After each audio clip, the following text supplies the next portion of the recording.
afternoon. It is Monday, November 21st, 2022. It is something degrees outside. I can't tell because I'm having all kinds of issues over here. And you are listening to The Source on WURD, Progressive Black Talk Media, on air and online at wordradio.com, 96.1 FM, 900 AM. Follow us on all social media platforms at OnWord. 215-634-8065 is the number to call in. If you are hearing the sound of my voice, I am Andrea Lawful-Sanders, your host on Mondays, Tuesdays, and Thursdays from 1 to 4 p.m. In the interest of full disclosure, let me tell you that I am having issues with my headset. I have a brand new computer in front of me, but for some reason my microphone on my headset is not working. And so Joshua and Troy and I have been troubleshooting since 8 o'clock this morning to no avail. So it looks like I'm going to have to get a new set of headphones. Luckily, this computer is brand new, so I don't feel like I have to work too hard. Joshua, you'll let me know if I sound a little wonky. How am I sounding, Joshua? I can't hear you at all. I should be good. Okay, fine. All right, so it is the week of Thanksgiving, and so much is going on over here that I don't know whether I'm coming or going. The weekend has been an interesting one. I'm preparing to. You ever just have to clean your house and can't figure out where to start? That was me this morning, right? So I've been traveling so much over the last several months, and so my husband's been kind of holding it down. We don't even know what holding it down is because instead of having the cleaning lady come in, he's just been kind of doing cleaning his way. And so by the time I called my cleaning lady to come, it was too late. She's booked up for the rest of the month, and I have to clean my house myself. 4 stories. And I don't know where to start, right? So I've been running around all morning long. I'm still in my Just Mercy sweatshirt because I wanted to get on the air on time. Plus, I was troubleshooting everything that was going on with the headset here. These headsets are not cheap, y'all. They're over $200. And the last time I bought a pair was just before the pandemic because I wanted to have my own set here. So good afternoon to all of you. We are here and we'll make it do what it does. I promise you. All right, so let me start with this. The Philadelphia, Billy Penn wrote this. West Philadelphia's bustling holiday pop-up is like Christmas Village with all Black-owned vendors. Wow. Open 6 days a week throughout the shopping season, the indoor market was set up by the Enterprise Center. I am loving this. Let me see who wrote this. Hannah Lonza wrote this. West Philly's 52nd Street corridor is a destination for seasonal cheer thanks to a holiday pop-up market organized by the Enterprise Center. Featuring products from over 30 Black-owned small businesses, the department store meets local market offers everything from art to accessories to apparel, much of it handmade by local artisans of color. The Black Holiday Pop-Up is essentially like a Black-owned department store, Daria Williams, Senior Director of the Enterprise Center Community Development Corporation, told Billy Penn. The product in store ranged from candles to clothing to jewelry to other home goods. We have men's, women's, kids' clothing, all kinds of really exciting things. With an entrance at 26 South 52nd Street between Chestnut and Ludlow, the market is open to the public Tuesday to Sunday through January 15th. Unlike most street fairs, the pop-up is staffed by a team of sales associates trained to direct customers to the storefront that best suits their needs. I am really excited about this. It kind of takes us like shopping black all holiday long. And so you want to make sure, and the entrance starts at 26 South 52nd Street between Chestnut and Ludlow, and the market is open to the public Tuesday to Sunday through January 15th. It kind of takes the pressure off the vendor to have to be in a space to sell their products, Williams explained. As envisioned by Enterprise Center CEO Della Clark, the idea is to attract the same buzz that has surrounded other seasonal markets around the city. Think Christmas Village in Love Park, but this time in West Philly. Williams also hopes the market will help restore the street's reputation as a bustling shopping hub. Maurice from Southwest, if you are listening, I just want you to know they're doing something about the fact that, you keep saying we don't have black businesses out here, but the black businesses do exist, and now we have a whole holiday shopping space. So She says she hopes the markets help to restore the street's reputation as a bustling shopping hub. There are quite a few vacancies on our corridor, and we'd like to see them filled with some businesses that we're connected with. So if you are a Black-owned business, and you, good afternoon, Abdul. If you're a Black-owned business and you want to be a part of this corridor, please reach out to them. Let me see if there is a. Oh, look at all the goods and services. Ooh, this is some good stuff. I'm just looking to see where you can go if you want to. I don't see. I guess reach out to the Enterprise Center. It's called the Black Holiday Pop-Up, presented by the Enterprise Center. So I don't know. There are quite a few vendors there, but they have some open spaces. I'm looking in the article to see if I can find where you're supposed to go. So I would suggest calling the Enterprise Center. It's interesting that they wrote this article and didn't tell people how to get involved if they wanted to become a vendor there. That makes no sense to me. All right, so I wanted some juice. I was at a funeral. I left to go to a funeral a couple of weekends ago, and had gone to a Jamaican juicing place where they were juicing coconut water. They were doing coconut water and cane and a bunch of other things. And I bought a bottle of beet, pineapple, and ginger juice. That thing was so good. I came back to Philadelphia and I said, is there anyone within the city confines or, in the 4 counties that can make this stuff for me? And so I talked to 2 vendors. One of them sent me the juices that they already had. But the part of the discussion that I was having was I needed to have the juice made that for me, not what they already had sold in the store. And so one vendor sent their juice to me, which was it was pretty good. But the other one, she made it specifically to the way I want to. I'd love this sister Muhammad, her name is Aliyah Muhammad, to get into this shopping center and do this because she can make the juices to your specification. And the stuff is so, so good. Both of them really. Anybody who's a Black vendor, can go here to this Black shopping event that they're having, a Black pop-up business. And I'm looking at the stuff here. There's a lot to choose from. So Yvette Brown, a mental health advocate who also sells jewelry as Brown Bumblebee Productions, said the pop-up has helped to reestablish her brand in the local community after she recently located back to Philadelphia from New York. It is about community and helping people get their businesses off the ground, Brown said. Joshua, can you ask Niall to text to me the number to the Enterprise Center, please, so that they can tell us exactly where people can become a vendor, what they need to do to become a vendor, because I don't see this in this article anywhere. That's it. All right, so we're moving along. All right, so that was it for that. The Philadelphia mayor's race heats up. Philly welcomes bus trippers, and so we just want to try to, with one election over, the next ramps up. In addition to real estate mogul and former council member Alan Dom and grocery store magnate Jeff Brown officially declaring for Philly mayor, 2 new names popped up last week. Progressive leader and council member Ellen Gim, who gave a swan song speech during what is likely to be her last session, and State Rep Armand Brown, a Philly Democrat whose recent campaign received funding from PA's richest man, pro-charter school billionaire Jeff Yass. Well, so George was correct when he said that Armand Brown was going to jump into the race. This is going to be an interesting time for everybody that has been a part of this and to see what's happening.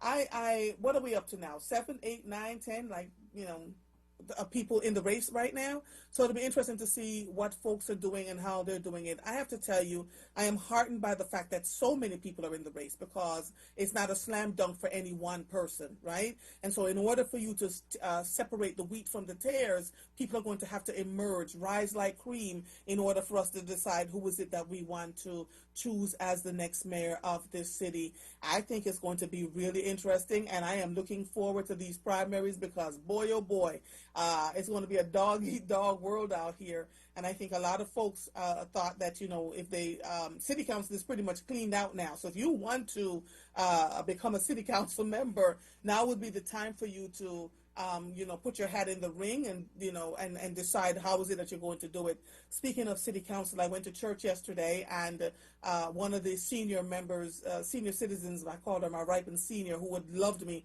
since I'd been going to this church for years. I would sit with her and talk to her. In fact, the first time I walked into church, she said, "Come on over here and sit with us old people."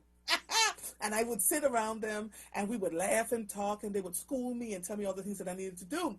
And I hadn't seen her in years. And so yesterday I went to church because I was home after a long period of traveling all over the place.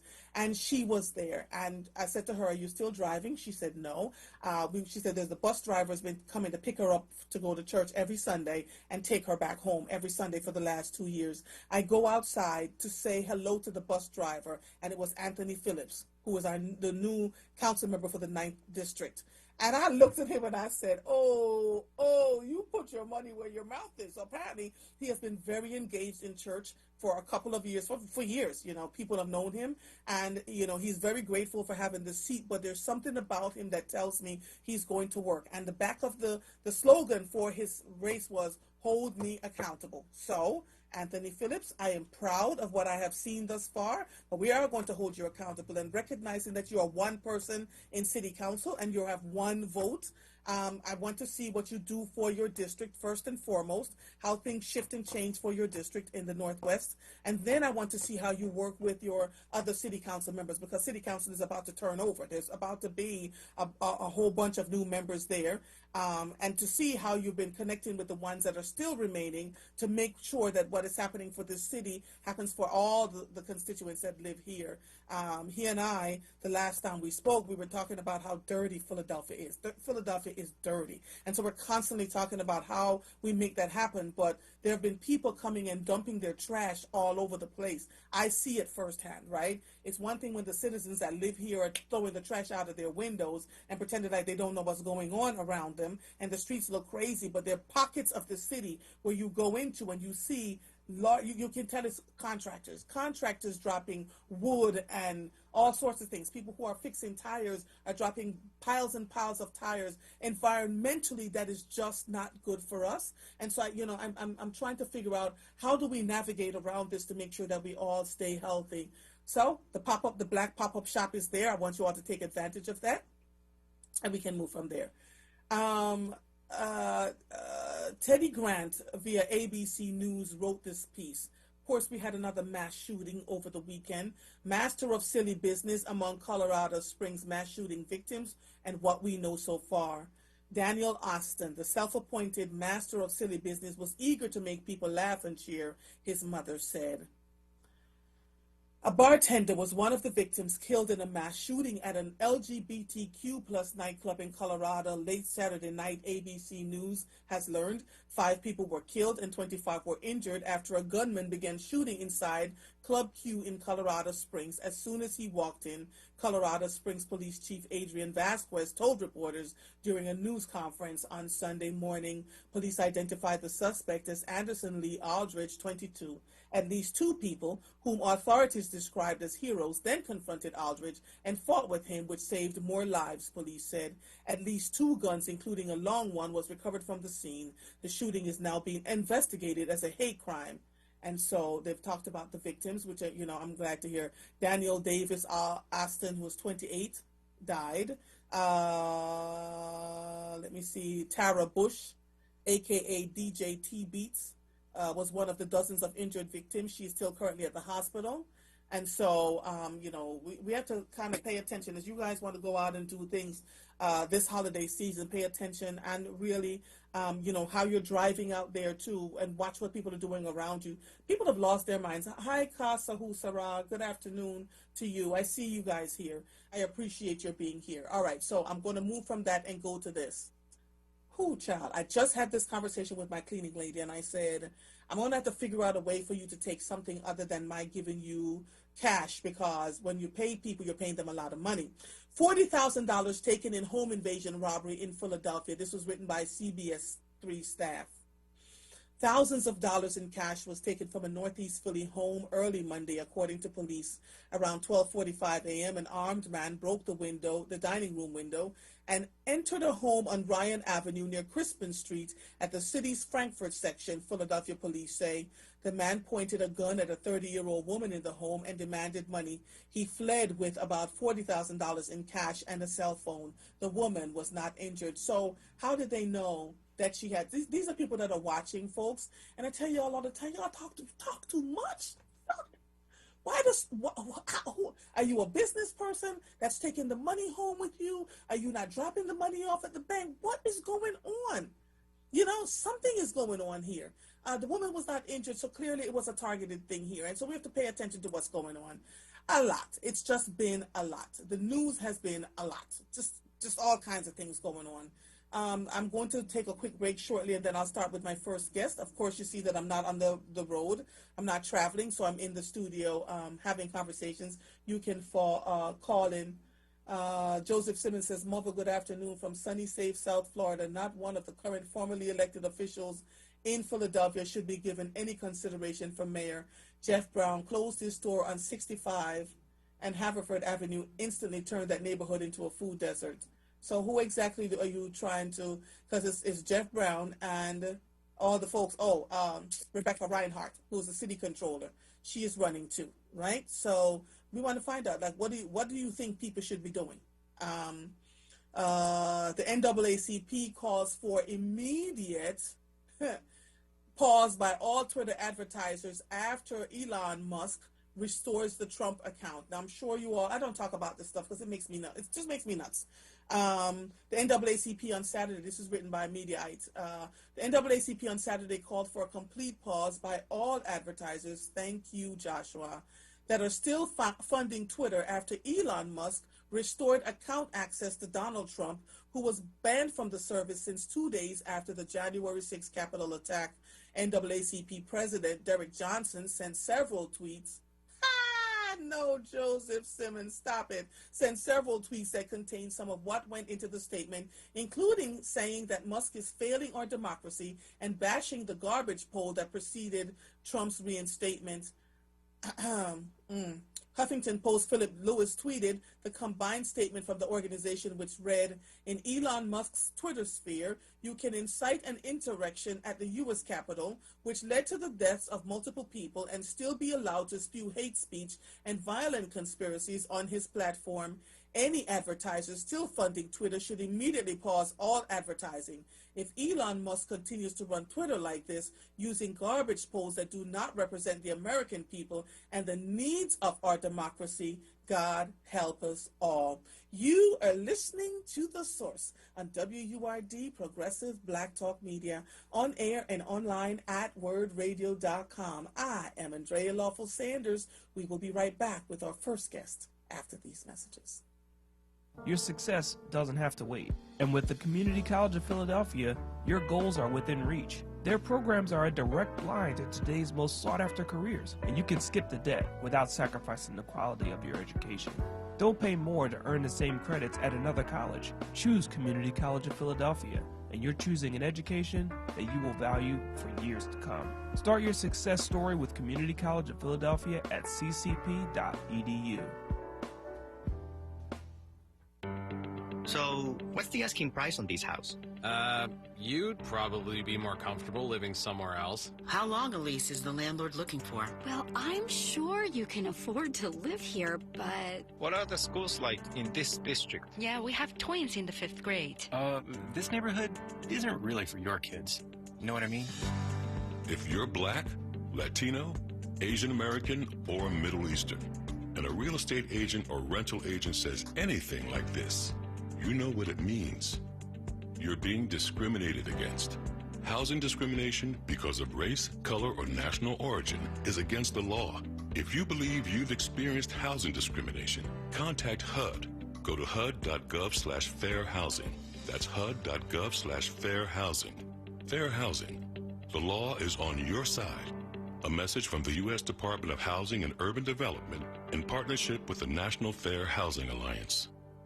Stand with WURD Radio as we continue to provide dynamic, progressive programming to inform and empower our people. We're living in unprecedented times, and we must stand together, protect and preserve Black Talk Media. Become a Forward member for the annual membership price of just $90, or a digital member starting at just $5 per month. If you're already a Forward member, sign up a family member or a friend to help us continue making history. Start or renew your Forward membership today. Visit membership at wordradio.com.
You're listening to The Source with Andrea Lawful-Sanders on WURD Radio. Streaming live on WURDradio.com and the WURD Radio app. Welcome back to The Source and WURD, Progressive Black Talk Media, on air and online at WURDradio.com. If you're just joining us, I am Andrea Lawful-Sanders, your host on Mondays, Tuesdays, and Thursdays from 1 to 4 p.m. Listen, Patricia King is no stranger to us. She comes to us from PICO, and she's always here to tell us what is happening with the programming and how it can impact us in the community. She's currently the manager of community engagement for PICO's Energy. In that capacity, Patricia is responsible for all of PICO's community outreach efforts for the LMI community. In Patricia's previous position as a manager of PICO's Universal Services Department, that is the low-income programs, she was responsible for management and oversight of 6 low-income programs that had combined annual value of over $100 million. Good afternoon, Patricia. How are you? I'm well. Thank you very much for having me. So what is it that we need to know with the holidays approaching and everything being so expensive? What programs are available? Okay, so what you need to know is that there are a lot of programs that are available to help customers continue to maintain their utility service, their PICO service. The biggest one right now is LIHEAP. LIHEAP, L-I-H-E-A-P, it's an acronym. It stands for Low Income Home Energy Assistance Program. Mm-hmm. It's a federal grant program. So the federal government allocates this funding for low-income households. And they can get grants up to $1,000 per household. Customers do not have to be delinquent on their bill to get this. Sometimes people say, well, I'm paying my bill. I mean, they're struggling, but they're still paying their bill. But if you are eligible for this assistance, you should go after it because you don't have to be delinquent on your bill to qualify. The other thing is that if you are delinquent on your bill, you can get 2 LIHEAP grants. Both are up to $1,000. So if you are delinquent, you can get up to $2,000. So it's just really, really important because every year, literally millions of dollars go unspent in LIHEAP. On a good year, $20 million. That's on a good year, yeah. The worst I've seen it is $80 million. So then my question becomes, and I mean, forgive me, if the money is going back and people aren't, there are folks who are saying that they've tried, but they have not met the income requirement. Could it be possible for them to elevate the income requirement for people who would absolutely try to gain access to this grant to help them pay their bills? That's kind of two things to respond to that. So I hear that a lot, that there are a lot of people who don't qualify. And that is true. There are a lot of people who don't qualify because this is an income-based program. So, and it's 150% of the federal poverty level. And to put that into real perspective, it's based on how many people in your household and your total household income. So let's say you have 4 people in your household. If your total household income is $3,469 a month or less, you qualify for LIHEAP, period. If you have 5 people in the household, that number goes up to $4,000. So, if you have fewer people, the number goes down. So it's how many people are in the household, what's the total household income? So those numbers are set by the federal government. So those are people numbers. We did not come up with this chart. The chart, you can find it on our website at pico.com/help. But these are federal numbers. And every year these numbers change. So they're not standard numbers that, these are outdated. No, these are the number I just quoted you, that's for 2022. So 2023, there will be new numbers. So there are a lot of economic factors that go into play to determine this, and they spit out this chart every year. So that's the first thing. The second thing is that even though I agree with you, if they raise those numbers, there would be more people. But there are so many people who do qualify, who do not apply, that it's not necessarily because the numbers are too low. It's that the people, actually most of the people who qualify are about half of that number that I said. Like they're way lower. So you have a lot of people who are considered in deep poverty, if you will. And those are the people who really, really need this LIHEAP grant to supplement their bill payment. And the problem is we need to get people to apply. So you know from your sheer numbers that there are quite a few people in deep poverty.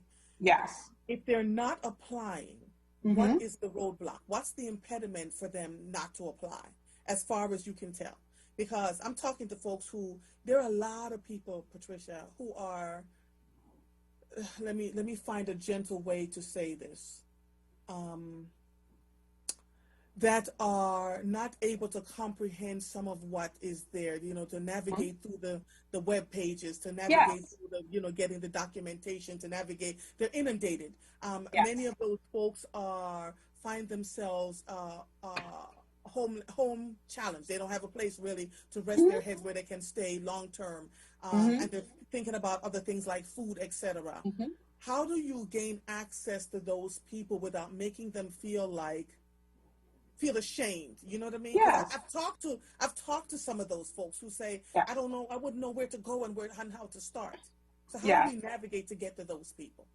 So part of it is me being on this program, people like you in the community who have this type of passion to help other people. We use you as a vehicle to get the information out. So that's a part of it. It's outreach. It's being out there in the community. It's connecting with people, again, like yourself. And I can't tell, because I can tell from over the years of working with you, you really care. Like, I love people. This isn't just, a job where you're just getting a paycheck. You really want to help people because your reactions and you're just like, wait, what? We can do what? You know what's so interesting, Patricia? This morning I went to pick up, this is an aside. I went to go pick up my meat for Thanksgiving. In here we don't eat turkey, so that's another thing. So I was able to buy the meat. The meat was like $100, right? Right. I'm driving down the street and I get emotional and I kept just saying, thank you. The gratitude that was in my soul. Thank you that I had a warm car. Thank you that I had a warm house. Thank you that I had a house that I had to clean, that I at least had a house to clean, Exactly. And the tears were streaming down my face. Yes. I was so grateful all the way home. And one of the other things I said, thank you for, I said, thank you for my love for people. I love people. I do. I was born with that thing inside of me, right? And so when I hear that $40 million and $80 million going back, what can we do? Do we have to go out into the community? Do we have to go knock on people's doors? What can we do? And that's what we're doing, all of that. We're doing everything. And I see what your shirt says, Just Mercy. Just Mercy, yes. I see your shirt, you know, and it's your hoodie. And that's exactly what I kind of feel, like grace and mercy. I'm like, give people some grace. And you're right, there are a lot of people who are challenged. People have literacy challenges. People have disability challenges. People have language barrier challenges. You know, people have a lot of different issues. And because of that, we have a lot of different programs and lanes for all of those different issues. So what are we doing? We're doing things like today. This is considered an outreach event. Sometimes it's over the radio, sometimes, and a lot of times actually it's in the communities. Sometimes we're in churches. I go to church almost every Sunday because I'm at a different church and I'm delivering the message. We'll go wherever people are to get the word out. We also will hold their hand. And we have folks who come because they have some of those challenges, and we'll guide you through the process and we'll help you fill out the application, you know, and explain to you exactly what this is and what you're getting, because some people feel like there's no such thing as a free lunch. So I'm going to have to pay this back. Like, you're going to make me pay this money back. No, this is free money. You don't have to pay it back. You are entitled to this money. The federal government has set aside this money for you, and you are entitled to this because energy security is critical. You know, people always think of poverty and they think of housing security and food security. And clearly, those are, I'm not saying that that's not important, but energy security is right there and it's sort of right in the mix, in the middle of it, because you're not going to be able to maintain a home if you don't have energy. You're not going to be able to feed your family if you don't have energy. So it's a critical part of addressing this issue called poverty. And LAHEAP is the one thing. So LAHEAP's not year round. LAHEAP is a seasonal program. It's typically November to April every year. Okay, so that's why we're trying to get out here as much as possible. In February 16th, which happens to be my birthday, I will be in Washington, D.C., and I'm meeting with the senators and congressmen who represent our service territory to request more funding for LAHEAP. And it's always an awkward conversation because it's like, well, you don't spend the money we give you. Yeah, but give us more. You know, it makes no sense. But we know the need. We know the need based on census data, based on our own customer information, that we know that the need is there and that there are so many customers who are eligible. Now, I would go with your argument of how about raising the eligibility to get more people, except for the fact that there's so many people below that eligibility that really, really need it. Because those are the people that we're looking to increase that number of people and make sure that all they have to do is apply. That's it. When you go to the churches, et cetera, and the mosques, are people taking advantage of it? Yes, they do. And it's interesting because I go to some churches and religious institutions that are in low-income communities and some that are not. And the reason that for going to the others is because of the poverty level, 25%, that's 1 in 4. If you yourself are not low income, hopefully you're like an Andrea Lawful-Sanders and you care about other people. And you probably know some people, even in your own family. And so it's getting the word out in a lot of different ways and making sure, and even when I'm presenting at those churches and other institutions, you see that it has not like, oh, wow, okay, you know, I can, and then I have conversations where I'm going to call my niece when I get out of here. I'm going to call my nephew, you know, stuff like that. So we're out there physically, literally in the streets, everywhere we can. We're out there. Yeah, I am. Oh gosh, what else is? I hate to see people suffer. So let me just say. So again, LAHEAP is a federal grant program, but because we want to hold people's hands and we understand all the challenges, some of which you articulated, we have a PICO LAHEAP hotline for folks to call, and that number is 1-800-34-HELP4. That's HELP4. 1-800-34-HELP-4. And the numeric of that is 1-800-344-3574. And so people can call there. Some people like to go online, and we understand that not everybody can do online or even understand. Some people feel intimidated by it. Some people don't have access to it, especially elderly people, etc. Mm-hmm. So, but of course, we do have that too, pico.com/LIHEAP, LIHEAP, but we provide our own LIHEAP hotline to give people information so that they can get the applications and give them the assistance needed. So if they call and they don't have access to online, you walk with them through the process over the phone? We would then mail an application to them in English or Spanish, whichever they prefer. And if they still need assistance, we would guide them through filling out the application.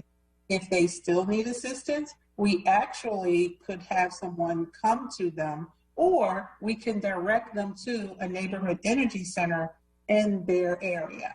Because we have 24 neighborhood energy centers throughout our service territory. So I'm going to take a quick break. When I come back, I'd like you to talk about the other programs that PICO has, for folks who may make a little bit more money but still need some support. This is the first time I'm recognizing that you have a LIHEAP, that you can get it twice, even if you are in arrears, that you can get up to $1,000 to help you. For arrears and $1,000 just because you qualify. Look at Black Jesus. Okay. All right.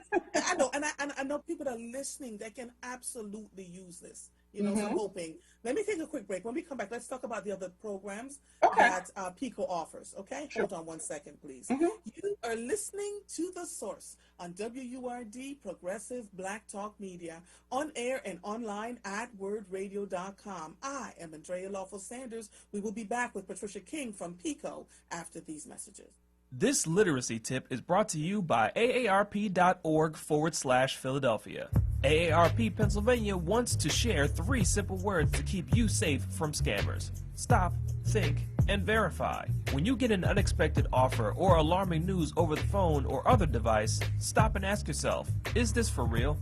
Next, think about content of the message. Is it too good to be true? Do you have to act now? Is there a threat involved? If the answer is yes, you should end contact. If you are concerned the communication may have been valid, independently verify it. For example, if the caller claimed to be with the government, look up the agency's phone number without relying on the results of a web search, as the numbers that result could connect you to a scammer, and inquire if there is an issue.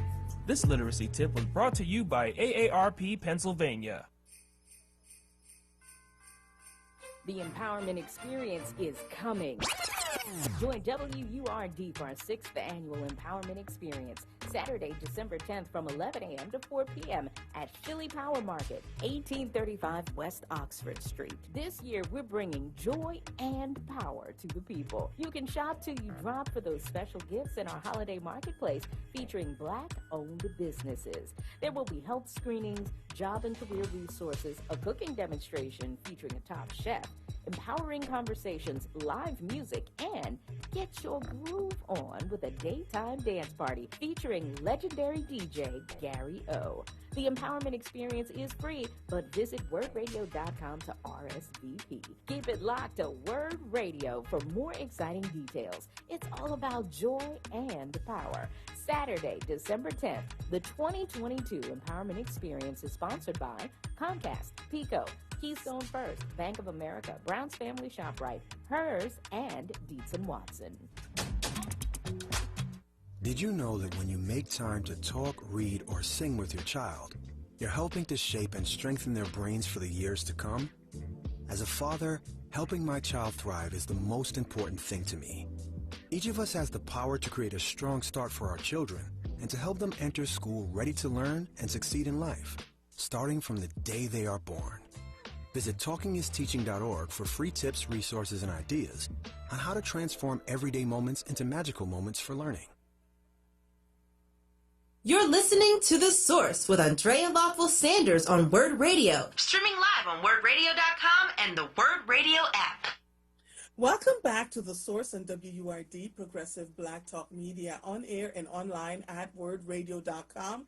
If you're just joining us, I am Andrea Lawful-Sanders, your host on Mondays, Tuesdays, and Thursdays from 1 to 4 p.m. I am joined today by Patricia King from PECO, the energy company. I actually like your president. I had a good time talking to him. Sometimes, yeah, I really like him. I do. And so we've been talking about the programming that has been available for people who are under a certain income. So LIHEAP, which begins in November and runs from November to April every year, they ended up giving away millions of dollars, giving it back to the federal government because people are not applying. And so Ms. King and I have been trying to figure out what's the best way to do this. You know what, though? Joseph Simmons says, Marva, and listen to this, Patricia, how come they don't automatically apply the money to the accounts of the people? If the money is there, just do it. How come you don't just apply to the people who you know could use it? Because the people have to request the money. It's not, I understand. This is you have to sign off that you want this funding. So we don't know what so we have information based on the census that this household is, makes this amount of money. But that can change from day to day. You could get a job next week or next month. Right. But the census is from 2020. So people have to apply for the money. And they have to sign off that they agree to take this money. I just feel like we make it difficult to give away stuff to people. No fault of your own.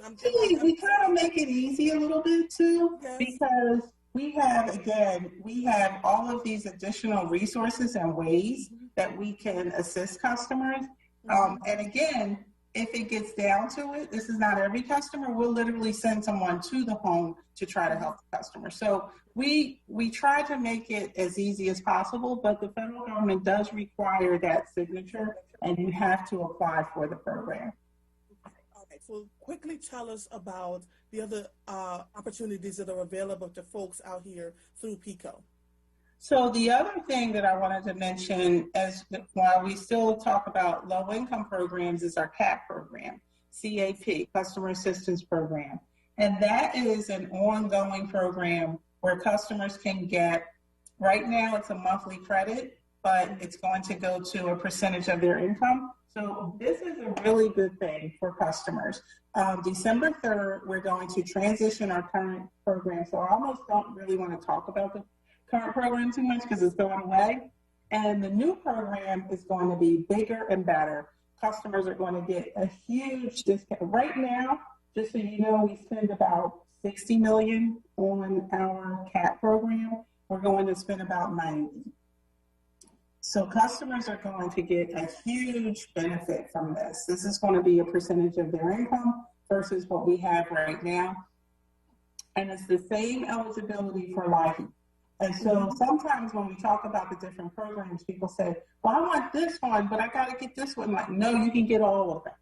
It's a very comprehensive, complementary suite of assistance programs. So by complementary, we mean that they complement each other. So, for example, you get on our CAP program, and now you got this fixed monthly reduced bill. And then you get LIHEAP, and you get that as a grant on your bill. So between that ongoing assistance, CAP is a PECO program, and LIHEAP, that federal grant program, that is another piece of assistance on your bill. And then, oh, by the way, we have this LIUR program, Low Income Usage Reduction Program, LIURP. And so for that one, to the gentleman who called in, we do proactively identify those customers. Those customers are low income, high usage. And so if you are low income and you have high usage, we'll get a LIUR audit done on your home, which is a full energy audit. And whatever is needed to reduce the usage, you may have an energy inefficient refrigerator. We'll give you a brand new one.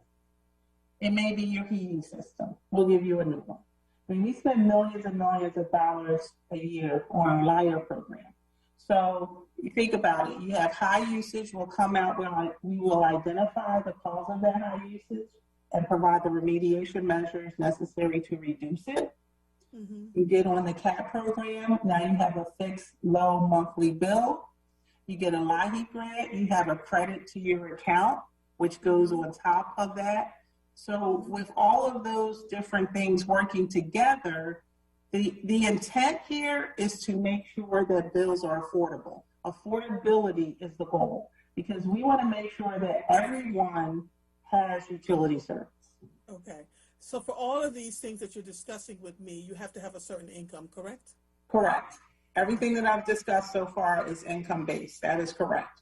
And this is because the premise here is that we feel it's synonymous to, I always say, universal health care, because we feel that everyone should be able to have utility service, regardless of your income.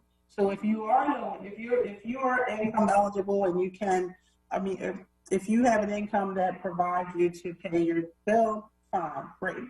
But if you're not, because your income is low, then we feel that you should still have energy. And that's why we have all of these programs together.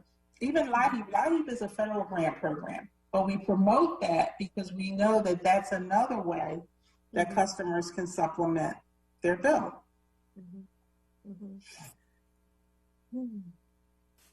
I wish there was an easier way, because you have all these millions and millions and millions and millions of dollars. Yes.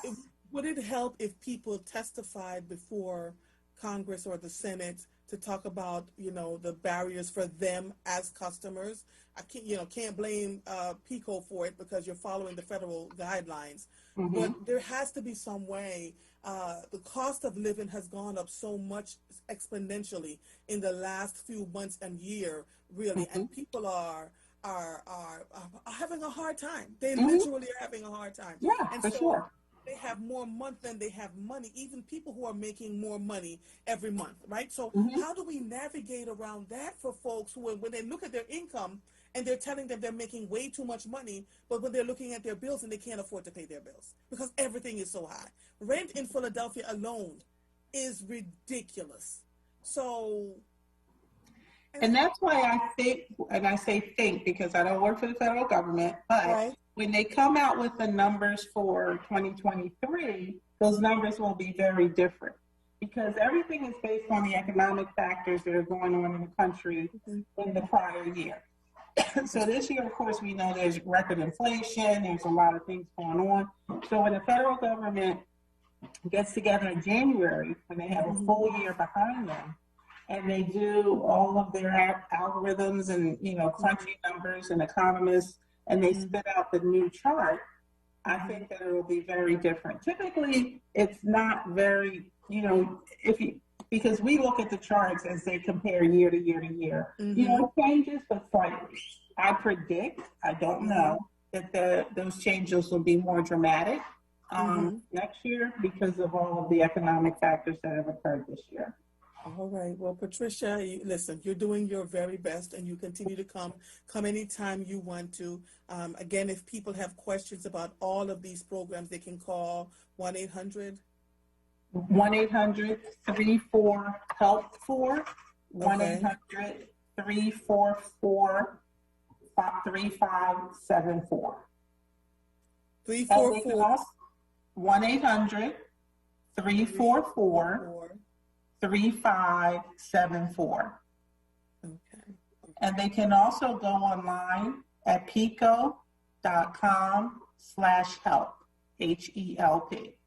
All right. Thank you. I had you longer than I anticipated, but I wanted to make sure that people got what they needed. Thank you, Patricia King. Have a happy Thanksgiving. Thank you. You do the same. Have a great one. Okay. Bye-bye. All right. So thank you to all of you who, have been listening and paying attention. Joseph Simmons, was telling us, he said, it makes no sense to return the money to the feds. It's been appropriated and allocated, applied to their accounts. I think what she was trying to say Joseph, was that they took it from the 2020 census. So these folks may still have jobs, et cetera, et cetera, et cetera, may have been gainfully employed. Nadia is still on the air with me. So Nadia, you can click off now, please. So you can go on and do what you have to do.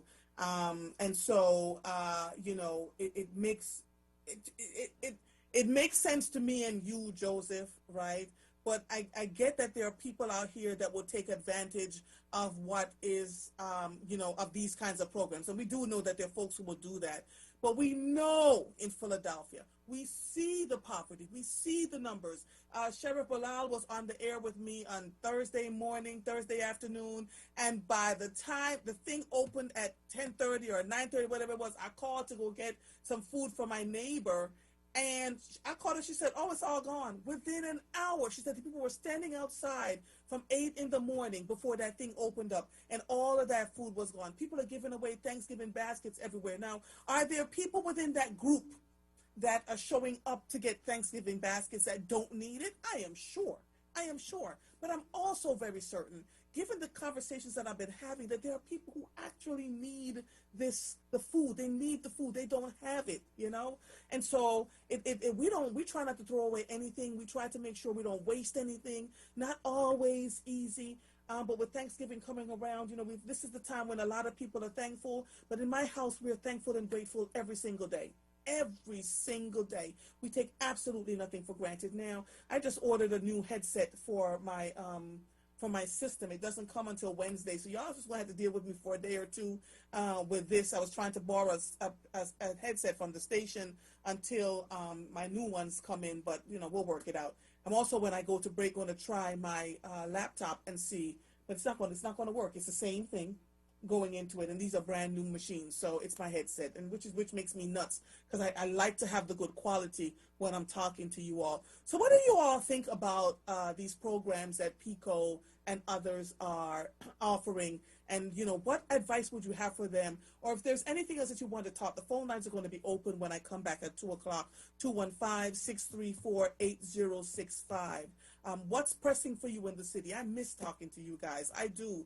I get, it's nice to do live broadcasts and people show up, and we can have dialogue. Like last week, one of them days, Prince George and Tyrone showed up. Ooh, that was a day. And I had a good dialogue with Cherie Syfax. It was a Tuesday. And she said, Andrea, I appreciate having these conversations, whether we agree or disagree with these brothers, because people get to see where we're coming from and what does that look like, right? And if you also want to talk about this mayoral race that's coming up, what are your thoughts around that? What are your thoughts about Jeff Brown and Alan Dom and all those other people jumping into the race? Do you think it is time for us to have a woman as a mayor of this city of Philadelphia, because we've never had one? These are the questions I want you all to answer for me. 215-634-8065 is the number to call in. You are listening to The Source on WURD, Progressive Black Talk Media, on air and online at wordradio.com. I am Andrea Lawful-Sanders. We will be right back after these messages. Word Radio's Digital Tip of the Month with Stephanie Humphrey, brought to you by Comcast. If you'll be doing any online shopping this holiday season, here's one thing to look out for to stay safe. In the box where you type the name of the website, make sure you see HTTPS at the beginning of the URL. That S means that the website is secure. You may need to click once or twice on the name of the site to see the entire web address, but look for that S. You should see HTTPS at the beginning of any web page that asks you for a username and password, and on any web page where you're entering credit card or other payment information. So while you're browsing or shopping during the holidays or any time of the year, make sure you see the S before you buy. Stay tuned to WURD for more tips and stay connected with us at wordradio.com. Hey family, I'm Carol Riddick. And I'm Donovan West, and we're the hosts of Love and Life, a new show about, well, love and life. This show is an informative, entertaining, and refreshing take on the hard conversations about love and life. Each day, we'll provide real facts and honest opinions on dating, sexual health, casual, and committed relationships. These late-night conversations will be served on a judgment-free platter and seasoned with unapologetic realness. So join us Sunday night through Thursday night at midnight on WURD, Progressive Black Talk Media.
Celebrating Black history all year long. This is WURD Radio, 96.1 FM and 900 AM WURD Philadelphia. Streaming live on WURDradio.com, the WURD Radio app, or watch live on WURD TV via Facebook and YouTube. WURD Radio. Progressive.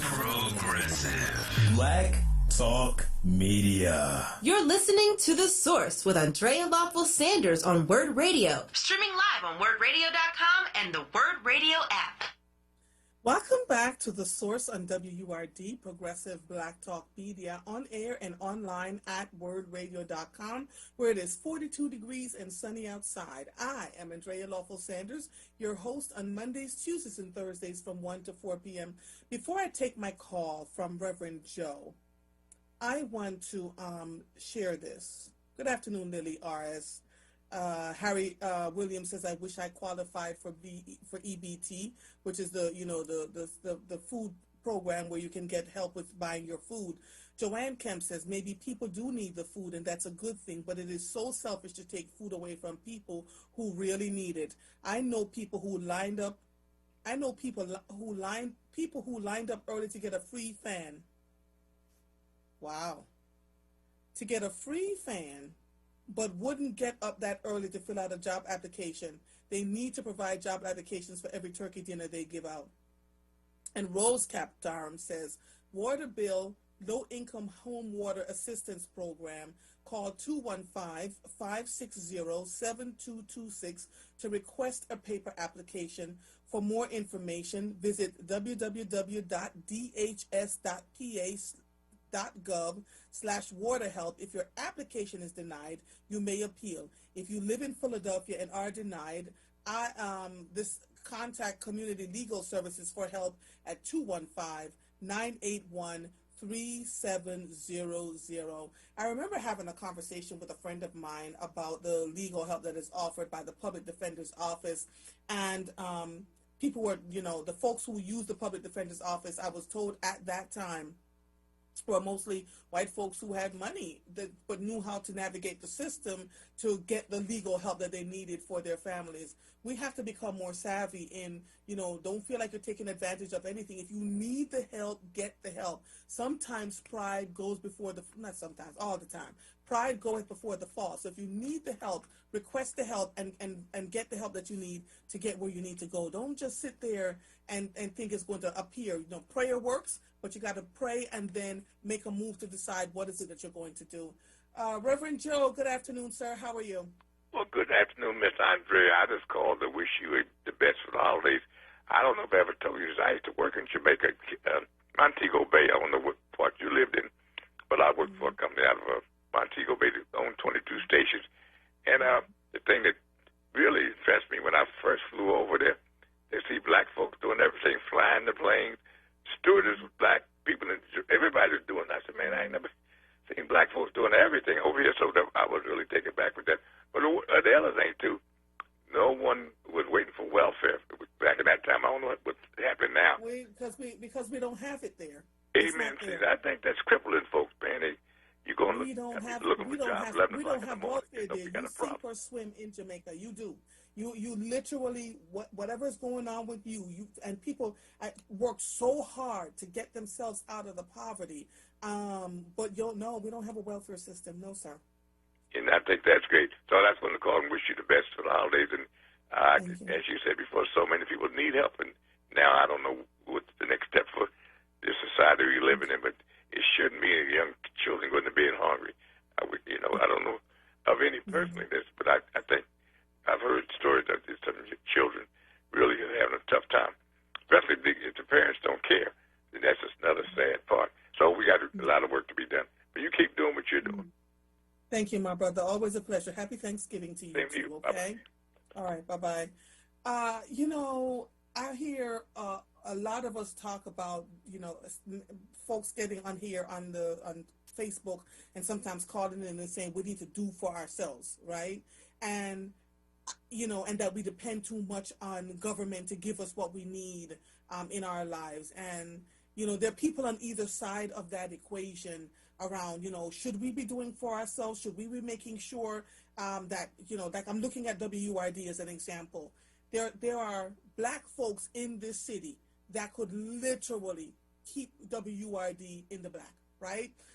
Invest in it, do what needs to be done to get what needs to happen so we don't have to worry so much about, grants and funding and whatever else. We have to, as a people, deem these kinds of things to be important to us. If we don't deem it important, if we think we should just get what we need to get and be able to have access to this powerful voice that we have here, how are we going to do this? We have to figure out what we want to do. And so I find it interesting that we beg for what we want and do everything else. And don't look out for what we need. Like, we could really make a difference. We have the spending power in this country, and I just don't know. I don't know. George, how are you? Fine, Andrea. How are you? I'm good. What's going on? Andrea, I'm going to try to, as much as I can, as quick as I can. One, I mean, I'm glad you don't doubt me on things, and I care less who else do. But believe me, Almitra Brown going to have more money than he can spend. All that money is going to come in here. The National Republican Committee, they're going to spend all that money in here. And it's going to be some Democrats that spend some money to him. Okay? So don't play. But George, so here's the thing that when I saw that, I said, oh, my God. So is Almitra Brown a Democrat or a Republican in Democrat clothing? Well, you got to ask him. You got to ask him. I mean, it ain't about what he is. It's about what they want. People get into this thing, what somebody is and what they ain't. Man, you can't follow them rules, especially when it comes to our people, Right. Listen, don't think he can't accidentally become mayor because there's only going to be 3 people with money. Him, Jeff Brown, and Alan Dom. The rest of them just there. Period. They're going to just have a shouting match. I mean, it's like a real waste of time. Now the question begins, do Gim really have enough heart to run? But she got enough trusted Negroes to tell her to run. Look, run. You got this. You know, until she find out that the path ain't what she think it is. You know, she's the most dangerous person in all the race. That is the most untrusted one. So let me ask you this. What is your issue with Ellen Gim? I don't have an issue. I don't have nothing personal against Ellen Gim. Nothing. I just have something against her politics and the way she talks to elderly black people who always got to tell people what she knows what's best for them, and she's not their ethnicity. She has nothing to do with black people unless she's using them. And then you always, and if you ever notice, it's always her elitist type blacks who's around her, kissing up to her. And you want to find out who all the sellouts in this city and who the most devious black people in this city? Let her run. You'll see. You can't if there's 100 of them there, 90 of them you can't trust. And I just don't say things just to say them. I know what I'm talking about. That woman has a deep resentment for older people that are people of color, okay? She thinks and cares less about you. Enough of her. I mean, she's just a waste of time to even talk about, you know? But don't never think that I have something personal or like or dislike about these people. I'm only telling you what I know to be factual, and I see it. I mean, she talked, when she got to council, she thought she was checking a few people. Sydney Bass put her in her place. Sherelle Parker put her in her place. And then she waited for the new ones to come in, and she got her little menu and her little Negroes that follow her and do what she says. She talks to them like she got more respect for her pets than she do them. All right. Now, Okay. If I'm all right. wrong, let her call you and tell you. So what else is going on? Because we have Alan Dom, Derek Green, Rebecca Reinhardt, Jeff Brown, Sherelle Parker. Who else is running in the? Judge DeLeon. I forgot about Judge. Did he declare that he was running it? That's the intellectual. That's Mr. Intellect. You got to remember, a lot of those people came before him with city issues before he was the one to decide whether to move up or they'd settle it or what. I mean, Judge DeLeon heard a whole lot of that crap. He was the one that pretty much during the whole thing of the pandemic. I forgot exactly when he was. He heard a lot of cases that the city, he saved them money, telling them, I think you better go out there and, you know, try to settle this or work this out because it don't look like it's going too much in your favor. I mean, he's just a scholar of law. He deals with the law, what is and what is. He's a little long-winded, but, you know, overall. But at the end of the day, it's only going to be two people standing. Two. Okay. All right. No, so, three now. Again, you're going to have. So hold on. So wait a minute, George. Alan Dom, Derek Green, Rebecca Reinhardt, Jeff Brown, Sherelle Parker, Judge DeLeon, Maria Canona Sanchez, Armin Brown, right? Right. Is there anybody else in the race? After we said Gim, right? Yeah. No, did she jump in the race? Oh, she will. She will. Her pride won't permit her to stay out, even though she knows the deck is stacked against her. Okay. Her pride will, you know, it's just like the rest of them. They got bullied into it. They at the end they So we've got a field of about 10 people, literally running for mayor of this city. I'm going to ask you this, and I got to get off the phone because I have someone a group of people waiting to get on 2:15. Who do you think is going to be the next mayor of the city? This is an unofficial poll from Mother to you. Who do you think is going to be the next mayor of the city? I don't even want to get into that. I don't even want to get into that. It's so much fun. It's so much fun this way. I mean, like I said, if the cards and everything play out the way it should, which most times it do, it's going to be either Alan Dom or Jeff Brown. Now you got to look at Almitra Brown because he's going to have money, and he knows who to go to shred the money. Not to say that he'll win, but he's going to get Republican votes, and he's going to get Democrat votes. So he can accidentally slip in. So, you know, pay attention. You know, don't be sitting here getting into this emotional foolishness. Well, black this and black that. oh, this and that. You better come and saying, what can we get for the next 4 years? Are we going to suffer for the next 4 years? You know, you cleaned out city council. You just got a few more that's got to go. Well, why you take out trash and bring in trash? It don't make sense. You clean out a house and then you tell the people, bring all your trash and put it back in here. Stack your trash in here, and, you know, in 4 years we have somebody come and clean it out. It don't make sense. But what? All right, George. Thank you, my brother. Always a pleasure. I got to take my next guest. Always a pleasure. Talk to you soon, my brother. Woo! Lord Jesus. When I tell you, this mayoral race is going to be one to watch, going to be interesting. Joshua, let my next guest in, please. Let me introduce them so we can move along. Let's see. Deborah L. Keys-Wright is the founder and National Board Governance and Equity Consultant for the Right Keys to Consulting, LLC. She uses her highly sought-after skills to provide customized, well-developed leadership skills through training for board and superintendent teams. And then Almitra L. is the CEO, founder, and principal consultant of ALBerry Consulting, Incorporated. She is a nationally recognized speaker, author, and consultant on the topic of culturally and linguistically diverse learners in America's K-12 education system. Her research focuses on equity and academic achievement in majority of color, low-wealth, large urban school districts.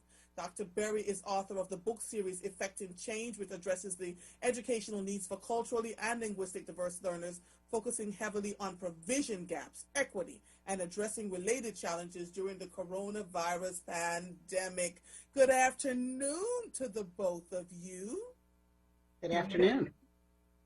It's a pleasure. How are you, Andrea? Listen. I just listened to your last hour. So then you already know Thanksgiving's around know. the corner. You know, I don't want people to suffer and struggle. You know, it's just a lot going on. And education is right there. Now, Dr. Berry, I am sure you got the speech that I'm a little insane. That I love young people. I love young people. I make no apologies for it, right? And so I'm excited to have this conversation with you specifically about gaining and maintaining teachers of color in our, I know. Just take a deep breath. Let's talk about the challenges, right? And then talk about where we can find the solutions to these challenges. Good afternoon to the both of you. Where do you want to start? Deborah, you want to start? Dr. Berry? Jump on in, Dr. Berry, because this is her, and I'll jump in when I can. Well, thank you. And I think maybe I would start with the answer of where do we find them? Because so many people are just ready to throw their hands up. Well, you know, we can't find anybody. We want to do this, but we can't, blah, blah, blah, blah, blah. So I'm going to start with, there are enough historically Black colleges and universities that are churning out teachers of color that is a pitiful excuse to say we can't find any. That's one. They're out there. Secondly, there are students of color in the TWCs, the traditionally white colleges, your state college systems. They're there as well. You have to go and look for them. Another place to start looking is to create a pipeline. And then I'm going to go back to why this is so important. But creating your own pipelines. You've got paraprofessionals, your teaching assistants, who often have an associate's degree that you can put into a pipeline with partnership, through partnership with the university, create your own teachers college and elevate the people who've already committed to working with your school system, with your students. That's 3 resources, 3 HBCUs, TWCUs, right. Your own pipeline of parapros. And then if you're a school district, you know what you have? You have students. And you have a lot of high school students who don't know what they're going to do when they grow up. They don't know, they're thinking they might go to college, but they don't know why. Some children just have no idea what opportunities are out there. So one very successful model is to create pipelines within your students that you have. especially if you're a large district, you've got large enough high schools. You get a school within a school that is a teacher preparation course in partnership with a college or university. So your kids can get dual credit on some things. They can take some teacher prep courses while they're going to high school. Those are the kids who serve as your teaching assistants in your classrooms. Get them in classrooms working with teachers side by side so they understand a little bit more about the profession of teaching. You should never have an issue creating a pipeline of children of color who become teachers, who come back to work in the communities that they grew up in. Okay, so we should never have an issue. I just want you to know everything that you have named are conversations that we've been having in school districts, within colleges, etc. We've also been having conversations with students who said they were not asked or encouraged to get into the teaching profession. Because I went up to Penn State, I've been all over the place asking the hard questions. And so they say, even though the teaching schools are there, children of color, young people of color are not, encouraged to be in the teaching profession. And then they tell them you can't pass the praxis, right, which is the state exam. They tell them that all the time. Don't get me started on that one. We can talk about the praxis. Yes. I want to get you started because I just feel like the more we show that there are doors and avenues open, the more there are people who are saying, you know what, let's find ways to negate what they're saying to us. Let's find ways to tell them that, yes, we may go to the HBCUs and find them and bring them to us, but they don't stay. Well, they don't stay, y'all, because you don't treat them well. That's right. You don't make them welcome. You spout DEI. The I is for inclusion. So if you're not including them and creating an environment where they want to stay, having affinity groups where they can talk to each other and talk about the struggles that they're facing. But let me go back to the praxis, because I can go down 15 different rabbit holes. The praxis screens out over 50% of candidates of color. The praxis is a socioculturally biased examination. So why are we relying? Now, it screens out about 25 to 27% of white candidates. So it shouldn't be screening out more than 25 to 27% of Black candidates, Latino candidates, Asian candidates, whoever, candidates of color. And when I talk Asian candidates, I usually want to focus on Southeast Asian, on our Vietnamese and Cambodian people who are here with populations of children that never see teachers that look like them. Right? Again, that same issue for a very specific group of Southeast Asians or Asians in general. So get rid of the praxis. Why do we have it? There's no law. There's no law except for state laws that are created that people have to pass the praxis to teach. Why don't you have internships? Why don't you have residency programs? There's more than one way to prove you can teach. And I've met a lot of people who could pass the praxis but could not teach. They couldn't connect with their children. They didn't know how to engage and deliver content to their children. Just because you can pass a test does not mean that you are well suited for that profession. Exactly. Ooh, I am so glad you. Hold on, Deborah. Hold on, because I got to take a break. I don't want to. I forgot the break. Let me take the break, and then you can go right in. You are listening to The Source on WURD, Progressive Black Talk Media, on air and online at wordradio.com. I am Andrea Lawful-Sanders. We will be back with Deborah Keys Wright and Dr. Almitra L. I have to get myself together after these messages. Adoption of teens from foster care is a topic not enough people know about, and we're here to change that. I'm April Dinwiddie, host of the new podcast, Navigating Adoption, presented by Adopt US Kids. Each episode brings you compelling real-life adoption stories told by the families that live them with commentary from experts.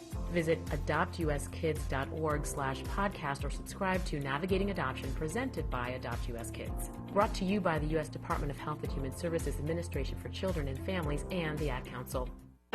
What's up, everybody? It's your girl, Kayla J. And your girl, Danae. Be sure to tune in Monday through Friday, Junior, for Crosswords on WURD, Progressive Black Talk Media. That's right. We'll see you there.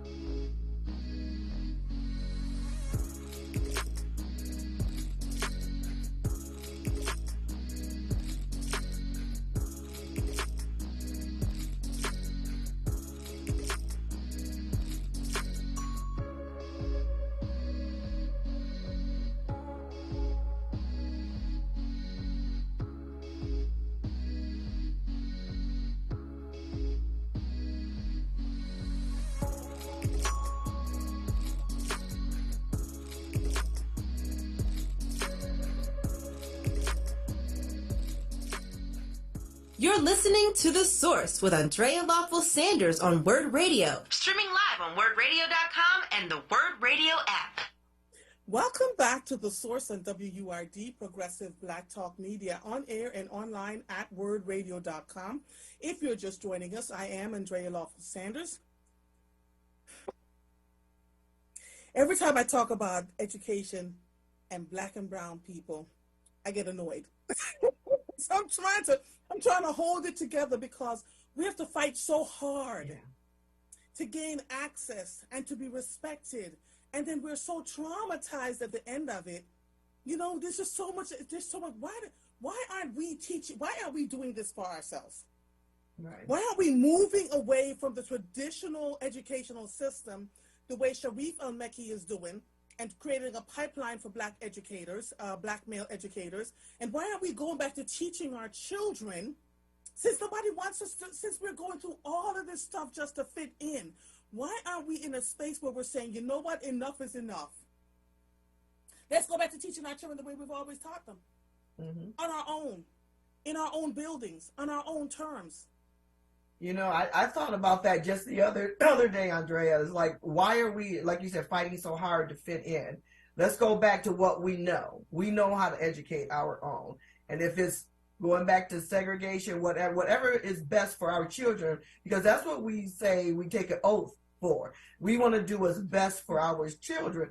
Well, we have to make sure that's everything we do. Anyone who's engaging with students, it needs to be in the best interest of children. So we have to, it's like, why are we still talking about how to find us? Are we under the rocks? We exist here. Why is it so difficult? So beginning, it's like, let's stop with the excuses. No more excuses. Because we've been talking about this for so long. And so we know that students benefit from seeing a teacher who looks like them. I mean, when you think about your own journey, my personal journey never had a teacher who looked like me. And I just learned how to do school, never really felt a part of it, that anyone really cared, all of that stuff. But you just learn to go through the system, anticipating on getting out of the system. And so if we want children to have the best learning experience, we have to make sure that all the adults around them are caring for them. They can understand their culture, identity, they can relate to them and understand, even as they are journeying to school, some of the challenges that they're bringing to school with them before they can be educated. So we have to think about really the whole child. How many times do we say that? But we have stopped doing it. And educators are supposed to be so educated. Why is it so difficult? When we know that there are barriers, we know policies are in place that need to be designed differently to make sure that all the things that Dr. Berry mentioned at the beginning you can partner with other universities, go where the HBCUs, other entities that really support our children. But there are so many barriers that is 10, 20, 30 years ago, but you're not looking at them and saying we need to disrupt all of this because obviously it's not working. It's not working. Deborah, I want to touch on something you just said, or both of you just said, and that is, why are we not teaching our own children? Okay. I live in Houston, Texas, and I sit on the board, and I am a huge proponent of public education, and people sometimes get this twisted. I sit on the board of a small charter school. A charter school is a public school. It was started back in the early 1960s by a Black woman and her husband in the historic 3rd Ward of Houston. Now, for those who don't know, that's where emancipated slaves really founded this city. That school still sits there. It's a charter school now. It used to be private. Our children are 99% Black. Our teachers, many of them are second generation. They went to that school, they graduated, they went on to college, and they came back to teach in that school in the same neighborhood to a population of children that look like them. It's not that it's impossible. It's that we choose not to do it. And one of the reasons I think we choose not to do it is so many of us have gotten comfortable, I'm going to put it this way, with a plantation mentality that we don't want to go out in the field. We're comfortable up in Massa's house, And so we don't want to go out in the field and do that hard work of creating for ourselves the way we've had to do when we didn't have any. And, you know, people will listen to this conversation that says they're being divisive and whatever other language that they'd like to use. But here, these are the facts. When you grow up in a city or in a space where your educators look like, I grew up in Jamaica. I didn't know what a white teacher looked like, okay? Just didn't. You see the sense of self that I grew up with, that the level of intelligence, we were thought to be critical thinkers. We didn't have half the money that we have here in the United States that they put into smart boards and everything else. But what we had were educators who were teaching us self-confidence, teaching us how to learn, how to move and to shake and to live and to thrive in society, right? And for some reason, I get it, Dr. Berry, I hear this all the time. You know, they don't do for us and they're not going. When my children were do for ourselves. Why don't we do for ourselves? Listen. I'm going to share a story with you. When my children were so I was living in Addington, and my children were in school, and the Spanish teacher one day called me. She says, you know, I know you're a school board member, but I'm concerned you might be abusing your children because when I told your son, wait, Dr. Berry, fix your face, hold on. Because, you know, this is how they treat us, right? She says, because when I told your son that I was going to call you because he didn't turn in his homework, he looked frightened.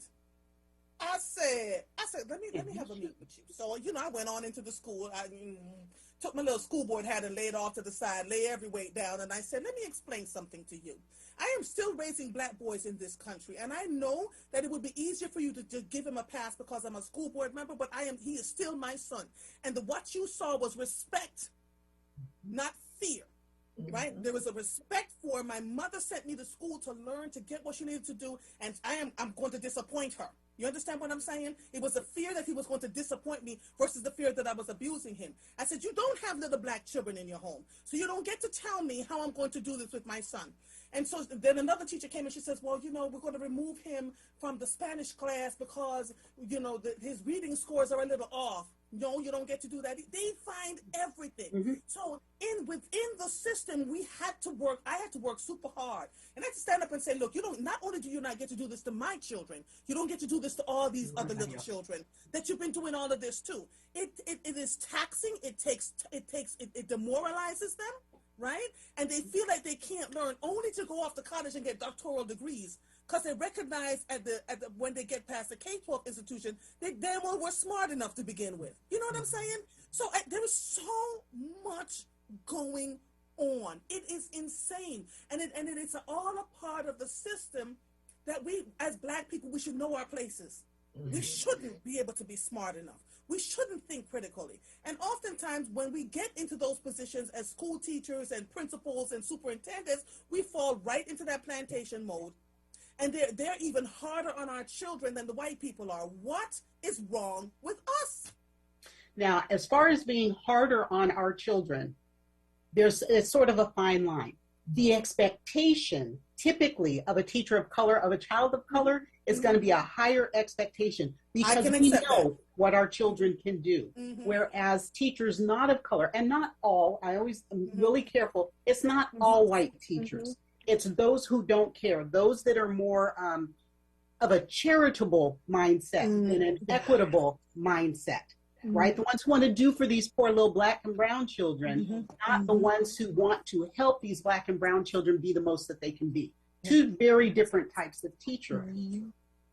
You made me think about, I have a new podcast. I'm going to go ahead and share that. It's the Educational Equity Emancipation Podcast. It's on every single platform you can find. I call it 3E because that's too many long words for me to say right all the time. But I just put an episode in the vault called Privilege. And in that episode, I talk about the impact of white privilege on children of color in the public school system. And while people who have, just because you have privilege doesn't make you a racist, but you benefit from that privilege. And the way that they treat our children, the way that they see our children is through a white lens. So just as your child, because they were upset or concerned, oh shoot, get ready to call mom, I can tell you, My Black and brown children were always a little bit concerned when I said, do I need to call your mother? Yes. Because you didn't do your homework, because you're acting up in class. They were terrified. I didn't think it was because their parents were abusing them. It was because I knew that the expectation at home was that you would not leave home and cut up in school. But if white people do not have the cultural awareness and recognize that within our culture, we do expect our children to be respectful, to engage in school, to be the best that they can be when they walk out of that house, then they think it's, as you said, they think it's abuse. That when our children forget their homework, they don't say, do you need to call home? And they don't think that maybe this Black or brown child in high school is holding down a job so that they can support the home. Instead, they're lazy. They're always falling asleep in class. They don't pay attention. They're working hard. They're helping to care for siblings. They got a lot going on. But when the white kid does it, it's okay. When our Black and brown children use their sociocultural language, African American English, Chicano English, whatever it is, they're corrected. But when a white child culturally appropriates our language, teachers laugh and, oh, you're so silly. See, so the expectation for our children from teachers who do not look like them is very different.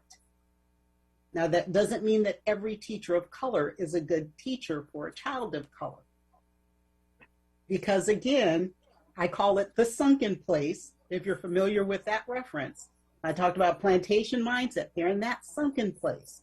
And they are doing the work of white supremacy through brown skin because they don't want to accept who they are. And so our children do suffer under some teachers of color, but not the vast majority.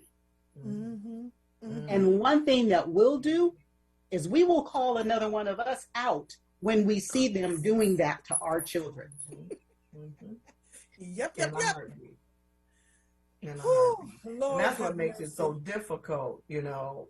Again, you have to make sure that any teacher who's engaging with students are prepared at whatever level they are. Give them the tools they need. That cultural competency is so important, but making sure that you're creating the space where it's not a shame and blame, because until we have enough, where we feel is enough representation, you have to empower those who are teaching our children. Absolutely. And so you don't blame and shame them. You want, because they're spending all of this time with our children. So you want to make sure that they have the tools that they need to be able to engage and feel comfortable and not and feel empowered to say, well, let me try something different, because I do want to make sure that all of my students really rise above. But when we have situations where, just say if it's predominantly a Black school, African-American school, and a lot of our own teachers there, look at the success rate, look at the academic rate. So who's oppressing who? You know, so again, we have to take ownership of what we do to our own children, and then don't do the shame and blame with those who don't look like it. But anyone who says that they want to do this job, then you have to be prepared to give the kids, really, it's the equity. Give them what they need when they need it, and not have that mentality of it's just a job, because this is where the mindset is so important, but it's the most difficult thing to change.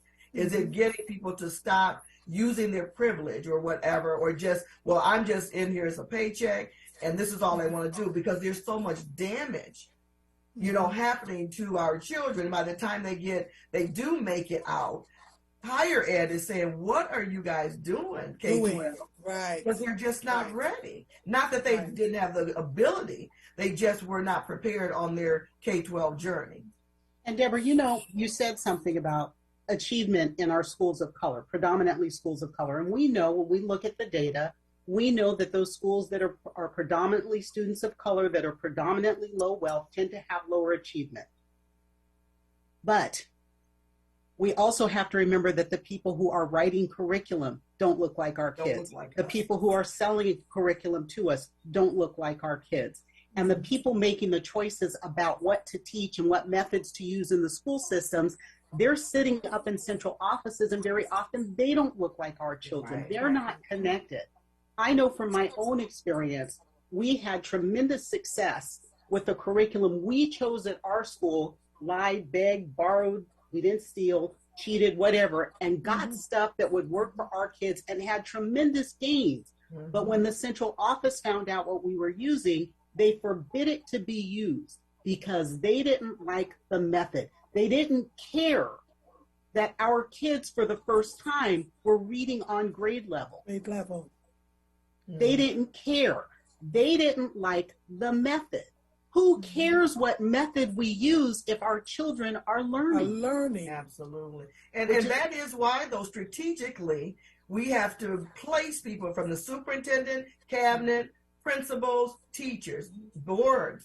At every level, we have to make sure there's representation so that when they are having those conversations at the table, that we're there as well, so that others aren't making decisions about our children without our input. And so, again, there is so much work that we have to focus on, not, yes, teachers, absolutely, but all levels, anyone who's making decisions on behalf of those students. It's so important to make sure that that's diversified as well.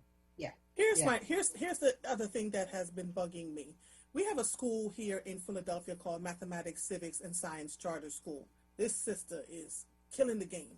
Her students are doing well, and she catches a lot of hell, for doing what she's supposed to be doing within the school system.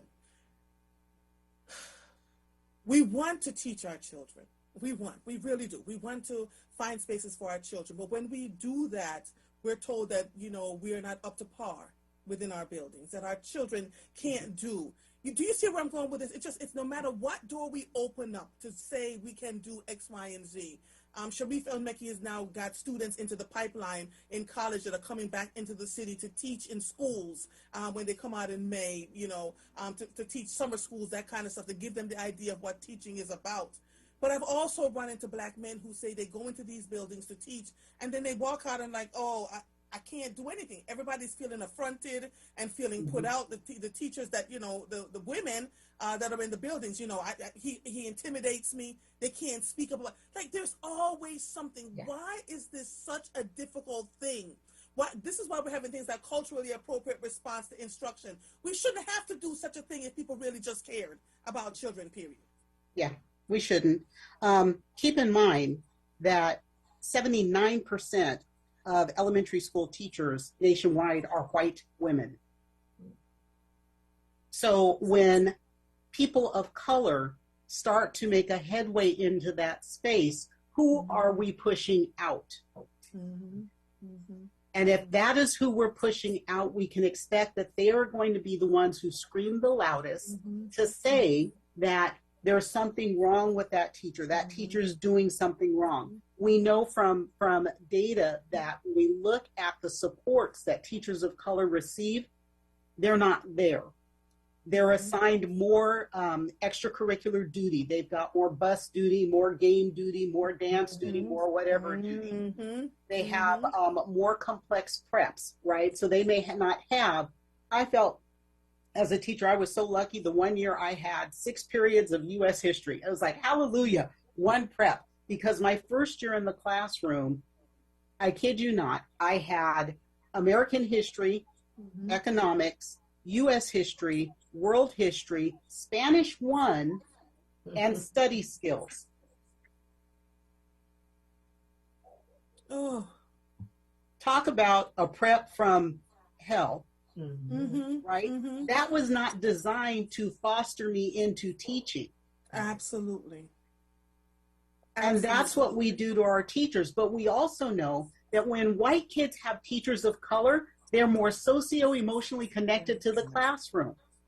They themselves report that their teachers of color have higher expectations for them. So why are we fighting it? If not we fighting it, why is it being fought? If not to protect the status quo, and that is 79% of teachers are white women. And if Black women and Black men and brown and Southeast Asian people move into those spaces, we are displacing white women. Unbelievable. Hold on one second. Let's take yet another break. You are listening to The Source on WURD, Progressive Black Talk Media, on air and online at wordradio.com. I am Andrea Lawful-Sanders. We will be right back with Deborah Keys Wright and Dr. Berry after these messages. Ayo, Philly. What's poppin'? Girls in my coffin, they bonononos. The cream in my shop like bonononos. We turn up the place like ooh. Anywhere we go, the vibes of the flow. DJ Drama, send love back home. Check out the new customer exclusive offer from Western Union.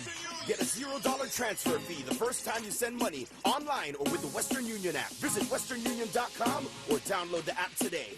Let's go. FX gains apply. Services offered by Western Union Financial Services Incorporated, NMLS 906983, or Western Union International Services, LLC, NMLS 906985.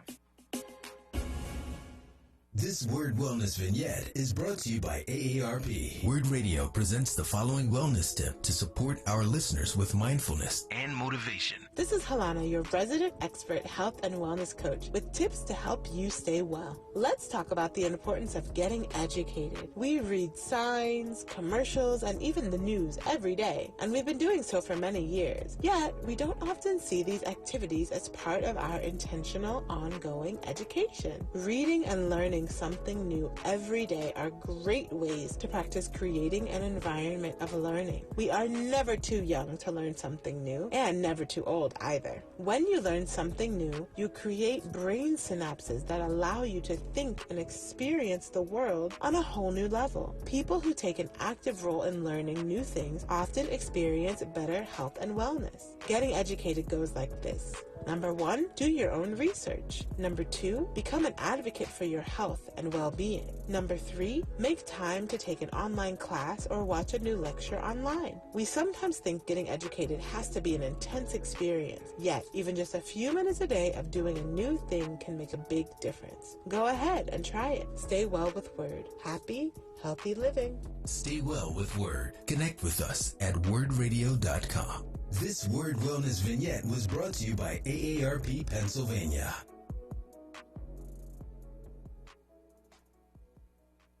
Stand with Word Radio as we continue to provide dynamic, progressive programming to inform and empower our people. We're living in unprecedented times, and we must stand together, protect and preserve Black Talk Media. Become a 4-Word member for the annual membership price of just $90, or a digital member starting at just $5 per month. If you're already a 4-Word member, sign up a family member or a friend to help us continue making history. Start or renew your 4-Word membership today. Visit membership at wordradio.com.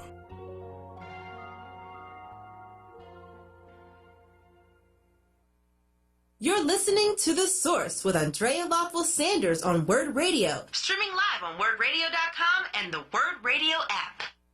Welcome back to The Source on WURD, Progressive Black Talk Media, on air and online at wordradio.com.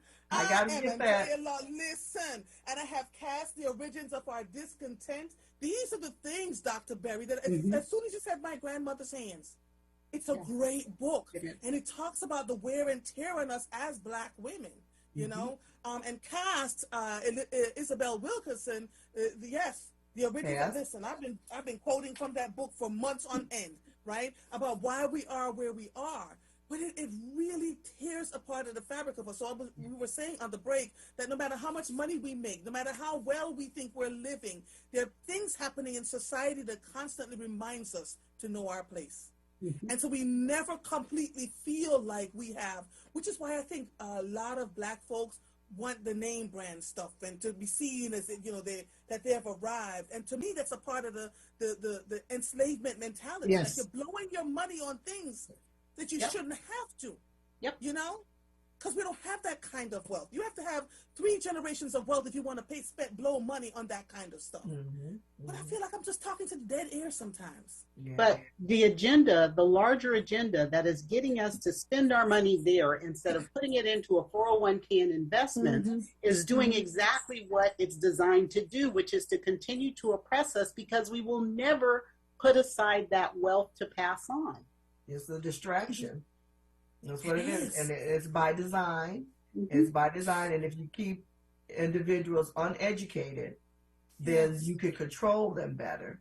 And there are many of us who realize this, and sometimes I think about if we had a chance to do it all over, what would we do? And based upon where we are today, dealing with everything that to be a part of this country today, it's just let's get the ones who have the same mindset and keep pulling the right people in the table, and then as you keep building it, bring somebody else in. Don't have that crab in a barrel mentality, but just bring all the people who say, yes, we need to save our own. And maybe we have to start there again, and then let that start growing.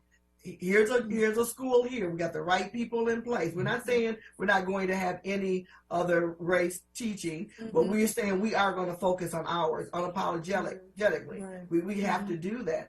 But if we start doing that in clusters, when we see the wave in the ocean, because again, like we were saying, it is so exhausting to continue to have these conversations. And you look at our children, they're looking up at these adults who are supposed to have their best interests, and it's heartbreaking. It really is. Yeah, our children see it. Yeah, our kids see it, and our kids call it out. Yes, they see it and they feel it. Our children feel it, and what you get from them is a direct result of what they've been experiencing from adults in many areas who have given up, but are just showing up. Their bodies are physically there, but what they're giving to their students in the classroom is not matching the energy that they should have. And so our children are feeling this all the time, all the time. And then we wonder why they're doing the things that they're doing. Yeah. Right. Here's the last thing I want to say, Dr. Berry and Deborah. I get so annoyed when we talk about systems. Who are the people behind those systems? Yeah. We like to throw the word systems out there as if the systems in and of itself are going to create the things. But who, the what, the why, the where, behind said systems that are created that is allowing it to continue to do what it does to our people. There are days when I get off the air and I say to myself, why am I even doing this? Why? You just literally want to do something mindless with your life because you understand the ramifications of what it's causing to large swaths of people over and over and over again in a country that's supposed to be the wealthiest, most well-intentioned group in the world, most feared country in the world, and we're still falling behind third world countries in terms of education. Yeah. And you're so right. I'm glad you said that about system, because we have to become the system. Yes. We have to do it for our children's sake, in every area, and be advocating for them statewide, locally, nationally. Again, you go back to who you're putting in office, who's making these decisions about education, and if we know of educators who are not doing what's best for our children, call them out. Be at those meetings. We can't sit back and just let them continue to be victims of this system that was never created for our children. But we're trying to address the academic gap with that system that creates it. And that just doesn't make sense to me. And that's why it is so exhausting, because like we're a hamster on the wheel. We're going to get tired. We may lose some weight, but you haven't gone anywhere. And that's what we're doing, just running on the wheel. Yep. Yeah, with our designer bag on when we're talking about the designer clothes. With our designer running on the bag, wheel. our designer pocketbooks and our designer cars and our designer homes. And we're struggling, and our bodies have been weatherized by the craziness that's going on around them. I always say, folks, people who are absolutely wealthy don't put this kind of stuff on. They don't. They do not. Their money does not go into this kind of stuff. But people make you feel like you're hating on them. No. The money that you invested in a Louis Vuitton bag that's 14, whatever, how much thousands of dollars, could be an investment portfolio somewhere that can grow and grow and grow so you can start to build wealth for your own family. There's something missing for us while we feel like we must show up this way. Makes me nuts. And then people look at us and say, a black person is a black person. When you live in these United States of America, no matter where you're from, we are who we are. Yeah. And so I will not allow anybody to pit me against another black person and say things like, well, this is because. Just, it's nuts. I don't know. So, Dr. Berry, I love you, and I love this conversation, huh? I was asking Dr. Berry, so how would you fix this dilemma? Yes! You got 4 minutes, Doctor. All the research you've done. First, listen to my podcast, because every single episode I'm going to give you, not just tell you the story and give you information about what's going on, but in every single episode I'm going to give you some tools and information and a task to move forward, right? Because it's not a quick fix. It's not an easy fix. I know you've been at this for a while. I've been on this message and working to fix what I'm going to say are schools that are broken, particularly for children of color, for 20 plus years now. And even though we know how to fix it, we know how to teach Black and brown children how to read, write, think, and calculate on time, on grade level, to high levels of success, we choose not to for the comfort of the adults. So it's the adults that are there that we either have to start changing what we think, what we feel, what we believe, and moving forward, or we need to get out of the way and let somebody else come in and do the job. All right. Well, on that note, is there how can people reach you, Dr. Berry and Deborah? Easy way to reach me is go to askdrberry.com, and that's Berry with an E. All right, berry.com. I say just like Hallie's last name. Halle Berry, Berry with an E. Okay. And my website is the right keys to number 2 consulting.org, and all my information is on there. Ladies, I wish for you a most excellent holiday. I wish for you peace. I wish for you a weekend that is not filled with trauma. Be it by the news, by the family, by whatever else is going on around us at the time. And I wish for you that there has to come a space where we find joy, you know, that we come together and find joy. Because we need it. We absolutely need it. So we can support each other and support our men and support our families. Right? Absolutely. Thank you so much. Thank you. Thank you. A wonderful, blessed holiday. Yes, ma'am. Have a good one, both All right. of you. Bye-bye. Bye-bye. So we're getting ready to take a break. So that's it. Joseph Simmons says, Mother, where's the male perspective in the discussion? Opportunity missed. Not necessarily, Joseph. I've had, and I continue to have, Black men. Oh my God, you missed a conversation with a brother that was out of this world. I'm going to have Niall pull it up. Through Deborah Key's right. This was about 3-4 weeks ago. He was on it like money. He was a superintendent, a Black brother in a school district in Georgia. He quit and just came out and just started letting everybody have it about the way they were treated, what he was doing as a Black man, how they made him feel, tried to make him feel like he didn't know what he was doing, tried to make him be responsible for things that he had no wasn't responsible for, and they pushed and prodded and pushed and prodded. And that Black man says every single week he goes to his therapist just so he can manage to get to. His wife is probably wondering what's going on. In fact, he's in Virginia. One of the ultimate things for me to do is to go visit him and his family and sit and have a dialogue around what can we do. So there's no missed opportunities here. We had a sister this time, but last month it was a brother, and he was off the chain good.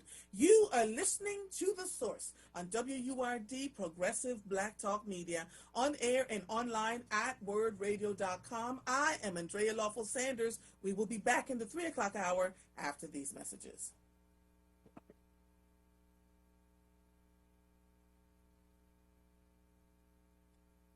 Marsha, you okay?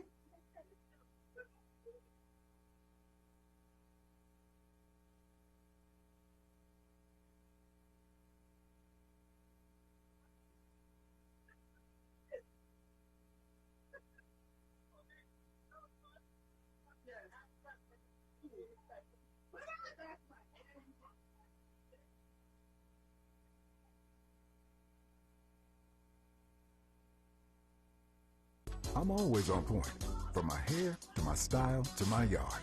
But let's be real, I can't be at my best if my health is slacking. More people have been hospitalized from Omicron than any other variant. so I got an updated COVID vaccine. It protects against the original COVID virus and Omicron.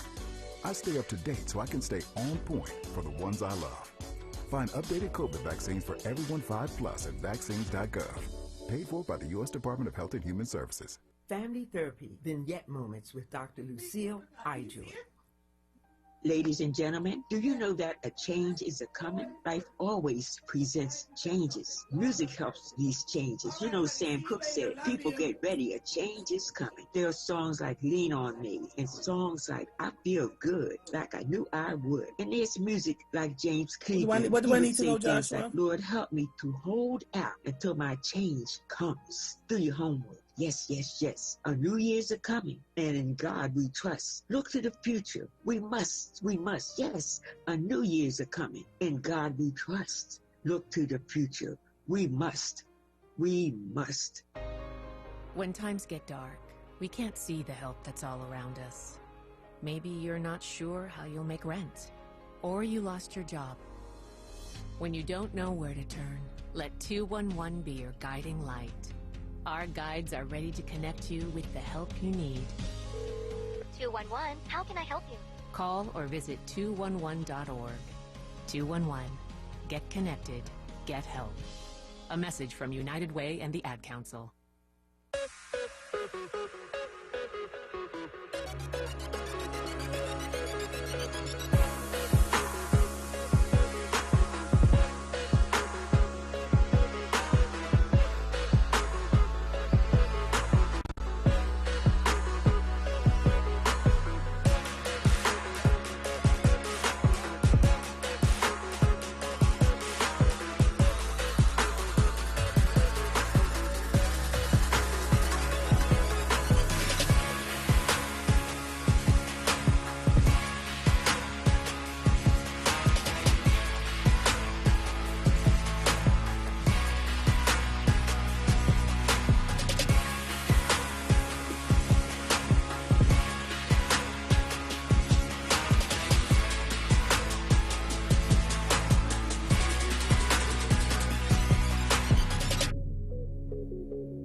This is WURD Radio, 96.1 FM and 900 AM WURD Philadelphia. Streaming live on WURDradio.com, the WURD Radio app, or watch live on WURD TV via Facebook and YouTube. WURD Radio. Progressive.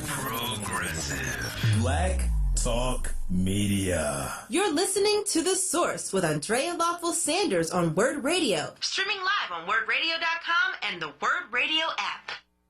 Welcome back to The Source on WURD, Progressive Black Talk Media, on air and online at WURDradio.com.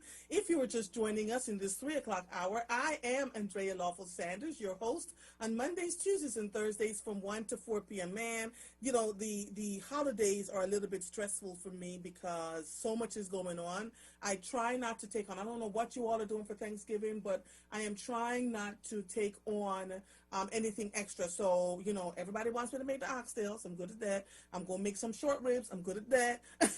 We'll make the Jamaican potato salad, but, you know, folks will be bringing cabbage and string beans and whatever else to add to the dinner table so that I'm not doing all of it. But I'm cleaning my house in a way, in a deeper way than ever before. And I have air purifiers because the twins are coming.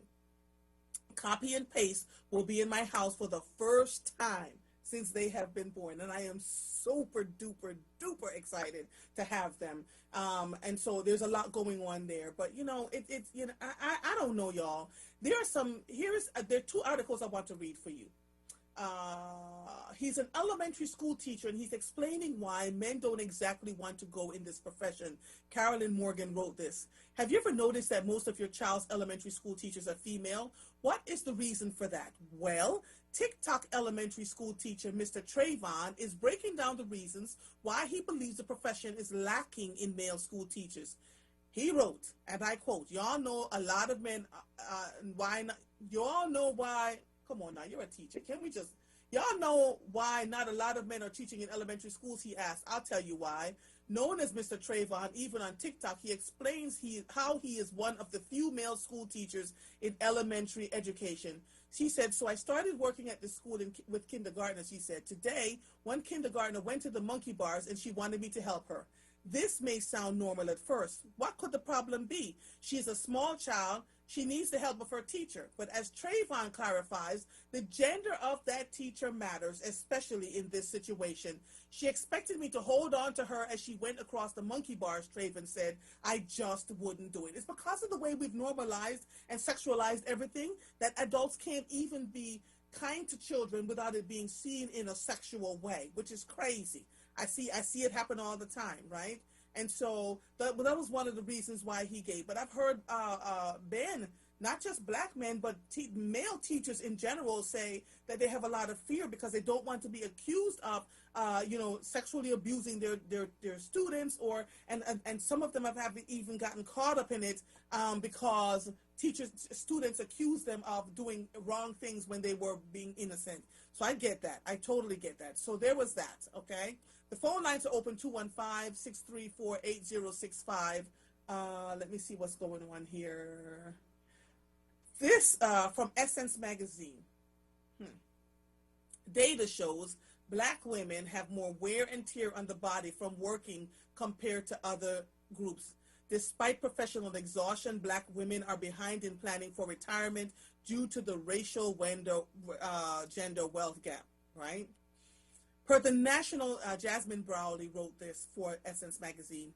Per the National Library of Medicine, allostatic load is the wear and tear on the body which accumulates as an individual is exposed to repeated or chronic stress. Black women's loads seem way heavier than they seem to bear, particularly compared to other racial groups. Health disparities and care gaps are much higher for minorities, particularly low-income black women. Chronic conditions like heart disease, diabetes, cancer, and mental health challenges have contributed significantly to the stress impacting black women every day. The most recent numbers from the U.S. Census Bureau set life expectancy for 72 years old for black people, the lowest since 2000, and below that estimated for other racial and ethnic groups. This gap has been pervasive for years, but widened significantly since COVID-19 due to this outsized allostatic load. I was supposed to bring some black girl magic, and that was unfair to me because I was really excited about this opportunity, said Minda Harts in an interview with Fortune's L'Oreal Payton. Harts left her career in fundraising after facing mounting professional and social pressure. According to the outlet, she has since struck out on her own workplace and equity consultant. But once I found out what it really entailed, I realized it was a battle I was not going to win. I had a conversation this weekend with a young sister who was talking about the same thing, that the expectations that are put upon them. I've had conversations with young people who said in order for them to get a job now, they have to go through weeks of interviewing and showing that they can actually do the jobs. OMG. And so they're frustrated, right? And then when they get into the jobs, especially the young people, they're asking, well, so what about our work-life balance? Us older folks don't ask that. We just work and work and work until we fall over. No more. You know, if you want to take the nap, take the nap. I'm talking to black men and to black women. You don't have to show up to every single thing that is going on in this city. Pick and choose your poison, y'all. I know you want to be seen with lottie-dottie and everybody, but what is that doing to your body? What is that doing to your body? Alicia Grace, who used to work here for CBS 3, put up a post this morning that she fell and hit her head hard and ended up having brain bleed. She's in New York City now. And when she went to the hospital, they found other things wrong with her, right? We think because we're slender and, you know, we look great physically on the outside, the toll that the stresses of every day that are taken upon us makes a difference. So I want us to really pay attention to what's going on around us and not allow, you know, and then we get crabby and we don't want to talk and we don't want to deal with people. And we've got all these other things going on at one time, right? And so people are quitting their jobs. The Great Resignation is a real thing. I wrote something on social media. I know you all And I don't write these things for you all to like or love them, and I haven't been on social media at all today. I'm busy doing what I do, right? But there was something that I wrote. I wrote this a day ago. I said I have had incredulous conversations recently about business and nonprofit leaders who lead, quote unquote, in punitive, petty, and destructive ways. It makes sense why we are having a great resignation wave, because people are tired of being treated like second-class citizens. If you have somebody working in your organization and if they've been there for over 10 years and they don't see a way for upward mobility, if you have them doing 5 or 6 jobs, but you're only paying them one salary for the 5 or 6 jobs, they're quietly quitting. They're quiet quitters. They're there until they can find something else. You don't want that in your organization. Every once in a while, you want to say to people, I notice you've been here for a while. What can we do to, what else would you like to do? How is it that you'd like to elevate your skill set? What can you do? For me, it's drive time. I want to be in a spot where I do drive time. May not happen at WURD because we've got drive time in the morning by a man, drive time in the afternoon by a man. But I would love to be in a space where I'm doing drive time radio. I want to talk to people who are either going to work or coming home from work. It's important, right? So, but nobody asked me. I'm just sharing. And so I wrote, leaders must always find opportunities for self-development and growth, because based on what I am hearing in these streets, whole organizations are imploding while folks are smiling as if all is well. To the persons who suffer at the hands of self-aggrandizing leaders, you have 2 feet. Use them to choose better for your lives. To the persons who cheer the bad behaviors of leaders to be seen as team players, understand this. You are being watched and noted and will become collateral damage when the fiefdom eventually falls apart. Not if, but when. True leaders encourage growth, inspires the people around them to blossom, and use their gifts and ideas, corrects in private, praises in public, and lift as they climb. They do not seek to publicly destroy people they do not agree with. The position and title should be liberally mixed with humility, self-assessment, and grace. Carry on. I wrote that Sunday morning, I believe. And then I wrote this because I was so annoyed. I had attended an event and I was listening to the people talk, and I was like, oh God, we've got to get better. 2 days ago, I wrote this. Can we get past talking about systems and examine the people behind said systems? I find that we are not brave enough to name who is behind what. Instead, we point to an ism which has no power without it being put into practice. We must take back our families and our lives. We have allowed our children to be fed a steady diet of garbage for so long, yet we are perplexed about their behaviors. We keep talking about how leaders often fail us, yet we damn near grovel to be seen as a team player with those who would take our lives and our votes for granted. We allow skewed data to be vomited on us that we swallow and regurgitate in our tired conversations, as if saying it out loud makes us seem more aware. One only has to walk out their front doors or look within their family structures to either debunk or work harder for our village. We still believe Black men aren't there for their families. Data shows otherwise, but again, we believe the worst about us. What messages are we inhaling that feeds right into some of the crazy choices that we make? Whatever happened to a strong and sustained work ethic? Why is it easier to crave being a celebrity instead of getting to a place of solving long-standing issues? And then I ran over. It's a lot. It's a lot.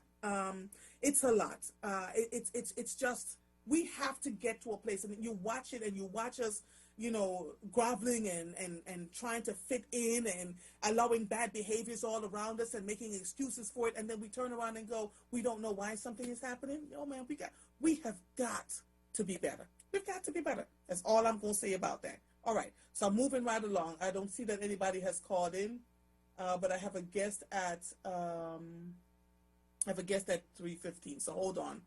So Pew Research report from 2020 says that while more than half of Americans, 52%, have some investments in the stock market through retirement accounts, just 31% of non-Latinx Black and 28% of Latinx households own some stocks. 31%. of blacks and 28% of Latin households, compared to the 61% of white households. People have gotten their retirements, and instead of investing it in the stock market, they took it all and went and bought a car and went and, fixed up their houses and went and we don't see the end game. We don't see the long game. We see the short influx of money, and we just go do what we want to do with it. We don't look and say, it would be nice. The only way, and my husband and I laugh about this, the only way we would buy something like a Mercedes is if it was 7 times the income that we made. You just have to live within your means and allow your money to grow so that you can take care of your children and your children's children. And you don't have to start with a whole lot of money. A lot of people who are incredibly wealthy, I didn't say all, started at ground zero with $10, $100, and they just consistently saved until they could invest. The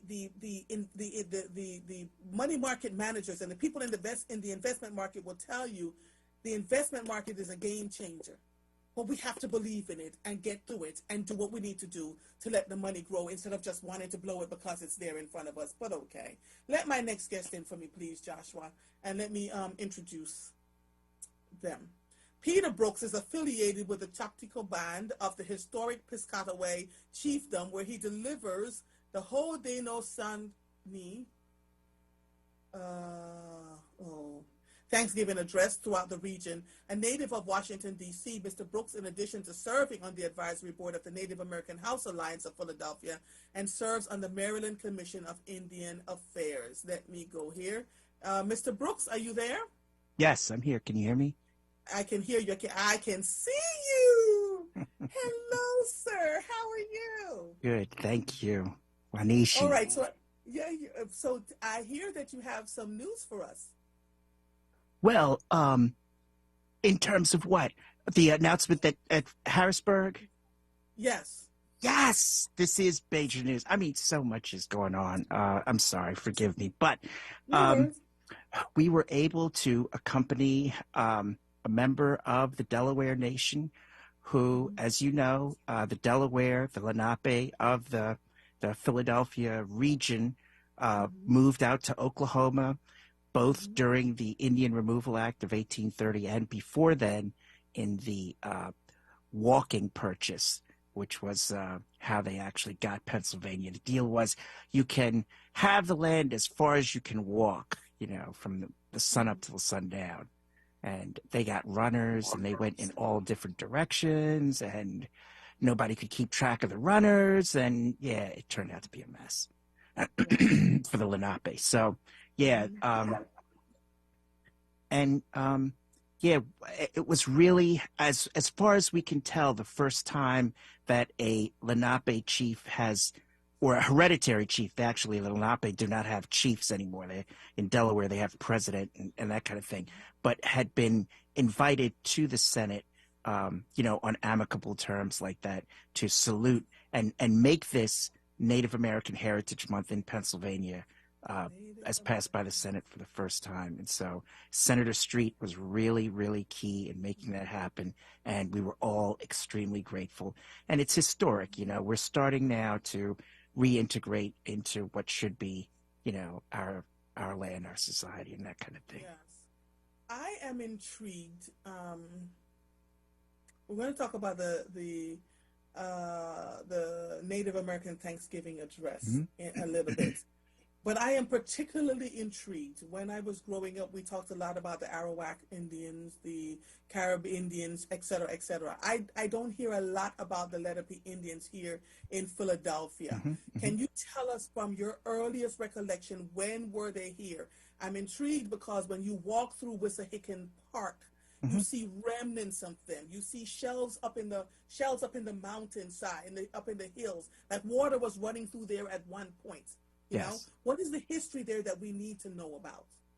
Well, it's there were 2 or 3 major instances that took place in Lenape history in terms of the Philadelphia, New York region. I mean, obviously the first was the Dutch coming over and saying that they owned Manhattan for what the legend is, trinkets and beads. That was the Lenape people that they did that to. And, you know, from the Native American perspective, first of all, there is no currency. There's no concept of land ownership, you know, or even, you know, like something like a refrigerator. You know, it was shared by everybody. It was a community type of thing. And so it was meant to be shared, not taken, you know. And so that was the perspective. And then, you know, you've got, as I said, this walking treaty, which was William Penn's son. Now, the Treaty at Shackamaxon is extremely historic.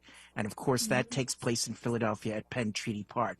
I mean, that is the first or one of the only times in the entire world, Australia, India, Japan, Asia, all of Africa, ever, that the Europeans treated the indigenous people, the native people, as human beings, as one, as brothers. And that was the reason why that city was named the City of Brotherly Love, because that was Penn's vision, that all the races could get along.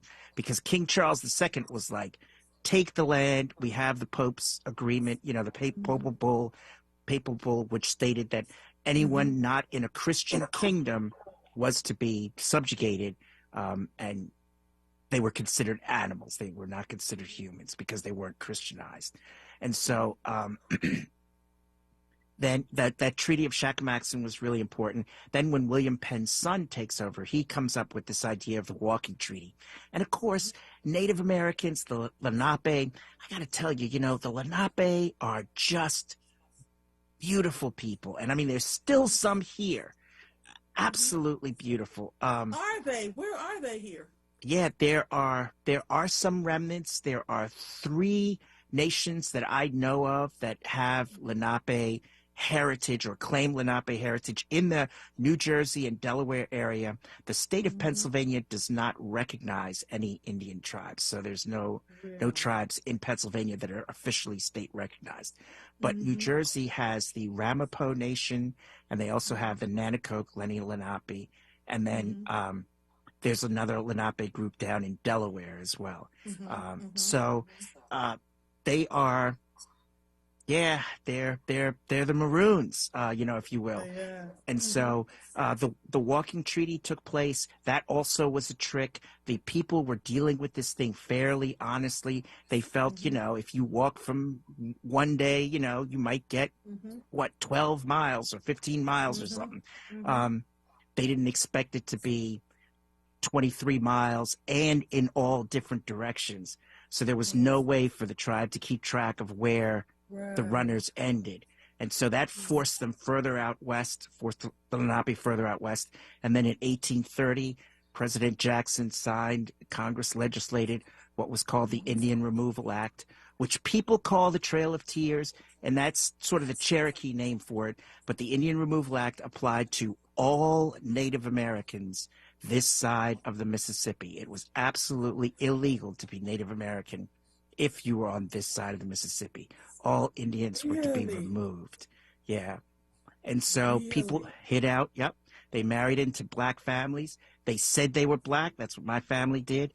You know, my grandfather was Cab Calloway, you know, the guy who taught Michael Jackson, if you will, in the 1930s, the Cotton Club with Duke Ellington and stuff like that. We, you know, if you look back at him now, he's actually Native American, but we were always told we are black. Do not tell people, you know, you're Indian. And I would come home and I'd say, but Mom, all the black kids call me white boy. Don't we have white blood? And they said, no, you don't have any white blood in you at all. You're just black. And so, so that's all we knew. And so, but we were accepted. We were accepted as black. We, you know, got along with everybody and did our share and stuff. So, yeah, it's a long history of that. And this is what happens again with the Ramapo, the some of the, you know, Nanticoke, Lenni Lenape, and that kind of thing. People are intermarrying for survival, you know, and so it's a long history of cooperation. You know, you also have the Seminole Indians in Florida who would accept runaway slaves and turn them into tribal warriors, tribal citizens, if you will. And the Seminoles fought the longest war against the United States, and it was even on U.S. soil. but it was for most of the 19th century. In fact, I'm sorry, most of the 18th century up until the 19th century. In fact, Andrew Jackson took his troops into Florida to warm them up, if you will, before the Battle of 1812 in New Orleans, to get them kind of battle hardened because they were just guys off the street, you know. So unbelievable. Hold on one it's a long second, history, Mr. sure. Brooks. Hold on one second. You are listening to The Source on WURD, Progressive Black Talk Media, on air and online at wordradio.com. I am Andrea Lawful-Sanders. I don't know about the rest of you, but I'm so intrigued by this history that we don't always talk about. We'll be back with Mr. Peter Brooks after these messages. Bank of America is stepping up when it matters most. Last year, to expand our efforts to advance racial equality and economic opportunity, we committed $1.25 billion over 5 years. To date, we've put nearly $400 million to work. Together with our local partners, we're increasing affordable housing options, expanding small business support, and much more. At Bank of America, we call this a nice start. What would you like the power to do? Bank of America N.A., member FDIC, equal housing lender. Here's a fun fact for you. The average chameleon can point their eyes in 2 different directions. On the other hand, the average human can't. So unless you're a chameleon, there's absolutely no way you can focus on texting and driving at the same time. So don't do it, unless you're a chameleon.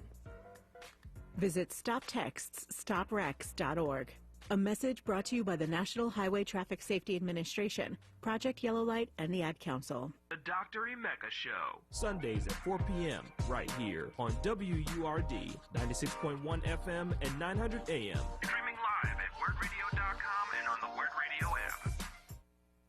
You're listening to The Source with Andrea Lawful-Sanders on Word Radio. Streaming live on wordradio.com and the Word Radio app. Welcome back to The Source on WURD, Progressive Black Talk Media, on air and online at wordradio.com. If you're just joining us, I am Andrea Lawful-Sanders, your host on Mondays, Tuesdays, and Thursdays from 1 to 4 p.m. My guest, Mr. Peter Brooks. Mr. Brooks, I'm getting text messages from people who had no idea that Cab Calloway was actually Native American. We learned something today. It's true. It's true. But you look at him and, I mean, he's the only singer really, especially from that era, who is using chants as part of the song, you know, Heidi, Heidi, Heidi. And he's also making fun of language, you know, in a way, and, you know, call and response. Gosh, you know, the Native American prayers and stuff like that are all call and response, which he also, you know, innovated. And his style of dancing, his hair, his eyes, he just has so many features that, you know, strike me as such. But I tell you, when I asked him, he said, get that S out of here. Because my grandfather would never pass for white, and he was not going to pass for anything other than black. He had multiple opportunities to sit in the front thing because he looked kind of white, you know, or any kind of privilege like that. He never accepted it. He always treated himself, told everybody, and expected of himself to be known as a black man, and you were not going to be anything else.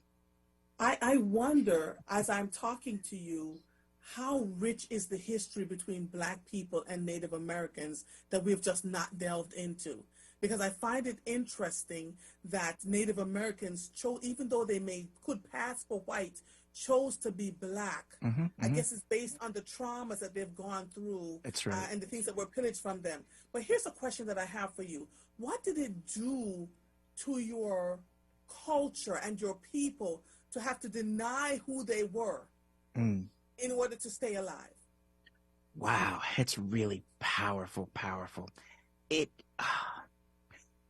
as far as I can tell, like with my grandfather, he just worked. He just threw himself into his work. As a performer, he never stopped. He collapsed on stage. He went back on stage, you know, you know, late in his life and stuff. I think that's what they did. They just threw themselves into their work. And if you asked, why do I look different? you just were shot down and you were told not to think about those things. Just accept yourself for who you are.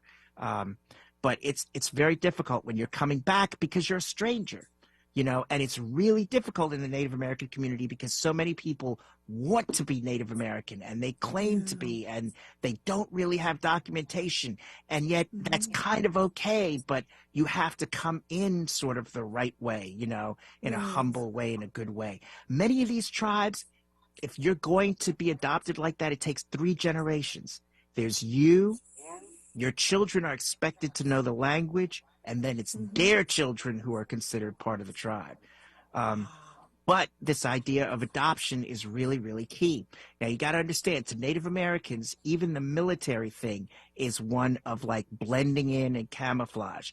For most tribes, the highest honor was to count coup on your enemy, which means you didn't kill them, you would touch them and then go back to your own people to brag about it. And this was really profound because you left your people, went to the other side, became so good at being a part of the other side that they couldn't tell you were from the other side. You know what I mean? And yet you decided, even though you could have been a part of the other tribe, you decided to come back to your own people, which was really heavy because it proved that our side was, you know what I mean, the right side or the better side or whatever.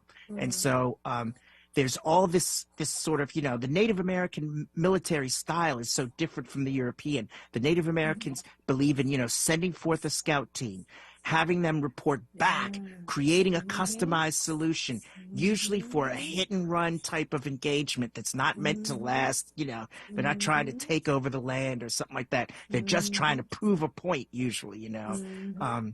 So yeah, there's a long history of that. And then, you know, also with the powwow, the social dance, you know, the powwow is an intertribal dance. That means wherever you're born, you know, you are invited to participate. And so Africans could really relate to that. It reminded them of home, you know, the drums and the dancing and that kind of thing. Native American dancing is different from African dancing in that it's not as sexual. That's one of the key. Native Americans do not touch when they dance and stuff. Whereas African dancing is very, you know, can be very powerful and erotic. And so, but still there was that, it reminds people of home, you know, it's something that they have to grasp onto.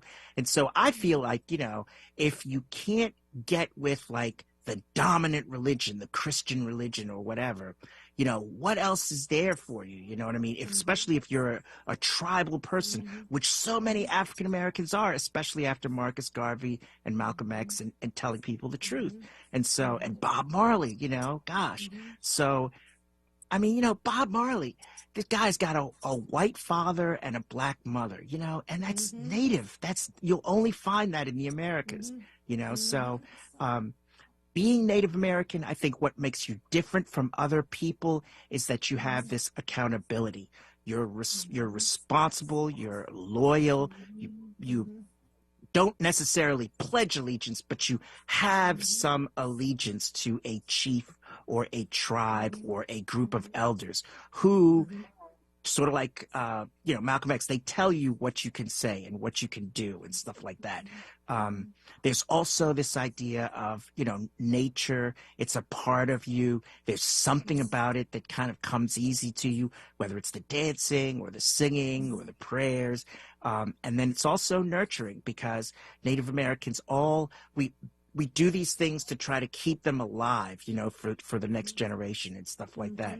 And so, you know, people talk about cultural appropriation and I understand it, but at the same time, I feel like we as Indian people have to be good neighbors, you know. We can't let the anger of what's happened to us, you know what I mean, make us so bitter that we don't love each other anymore, you know what I mean, that we're not going to share what we know that might help people. And so I have to ask you this. When I went to Arizona and Las Vegas and started meeting with the different tribes there, you know, we went to Antelope Canyon Valley and you know, we were told that particular tribe was matriarchal, so maternal. So the women, is it that way with all Native American tribes or just some of them? Some. Because Also, the women were given such credence and treated oh yeah, so well. oh yeah. That's the other thing is this responsibility to the land, because you don't separate your mother from the earth. It's really, so, and this is why Native Americans couldn't be slaves. They couldn't, for Native Americans to dig into the earth to get minerals or something is like digging into their mom's grave and messing with her bones or hair. And so it was absolutely forbidden. But I'm sorry, go back to your question again. I kind of went off on a tangent. Are all the tribes maternal or matriarchal? Good question. So there is a tendency, but not always true, that the matriarchal tribes tend to be a lot more peaceful, docile, sedentary. There are patriarchal tribes, many patriarchal tribes. Of course, the most famous being the Lakota. The Cherokee are also patriarchal. The Lenape, I am not sure. I think the Lenape are matriarchal. I'm not sure. My tribe, Piscataways, were matriarchal. And the Haudenosaunee were also matriarchal from upstate New York. And the Haudenosaunee were ruled by women. In fact, in our tradition, down here among the Nanticokes and people in Delaware and Maryland and stuff like that, Virginia, we could not start anything until the oldest woman in the room said it was okay. She had to be comfortable, and she had to know what was going to happen, before it happened. So and she had to be okay with it because she had to sit through it. And so, there's this idea that, you're entering the spirit world. And so we got to be very careful with you as you're beginning your transition. Absolutely. So but the Haudenosaunee were a little bit different, for them, even as a matriarchal tribe, they're much more aggressive. And, men, like in what would be the streets of Philadelphia, Lenape men now were subject to being kidnapped by the Haudenosaunee, and taken up to upstate New York and forced to become Haudenosaunee. And that was because the women would say, bring us some more men. Wow. Y'all ain't enough. Get us some more men. And they better be good men, too. Wow. Don't bring us no old dudes, because they're not going to make it. And a guy had, like, a couple of years, at best, to become Haudenosaunee, to have some woman who would vouch for him, so that they didn't take his life or, kick him out. This kind of reminds me of Black Panther. Yeah. The movie. This is good stuff. Okay, so the Haudenosaunee address. Yes. When is that happening?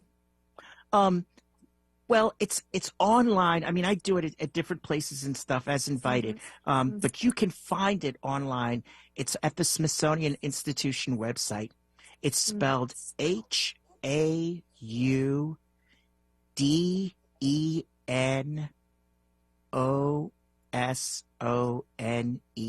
Haudenosaunee Thanksgiving Address.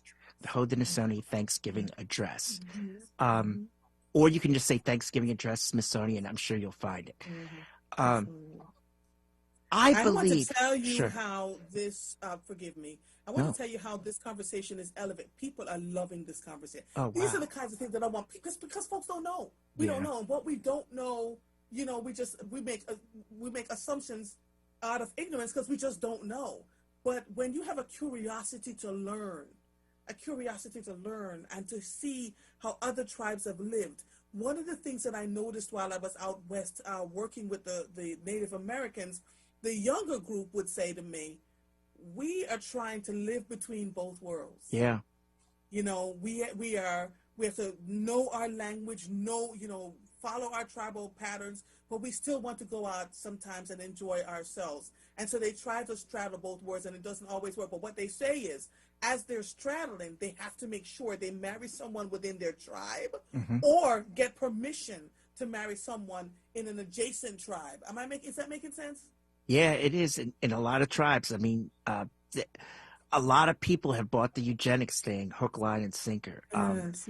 But I think my grandfather, trying to get beyond race, trying to get to the idea of this sort of ambiguity of race and how you can fit in just about anywhere if you want to, that kind of fungibility. But yeah, in my tribe, it's very much encouraged, amongst those in the Piscataway Indian Nation,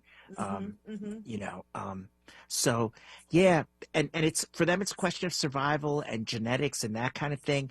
But I don't know where it takes you, you know what I mean? Because the idea of race is a white man's thing.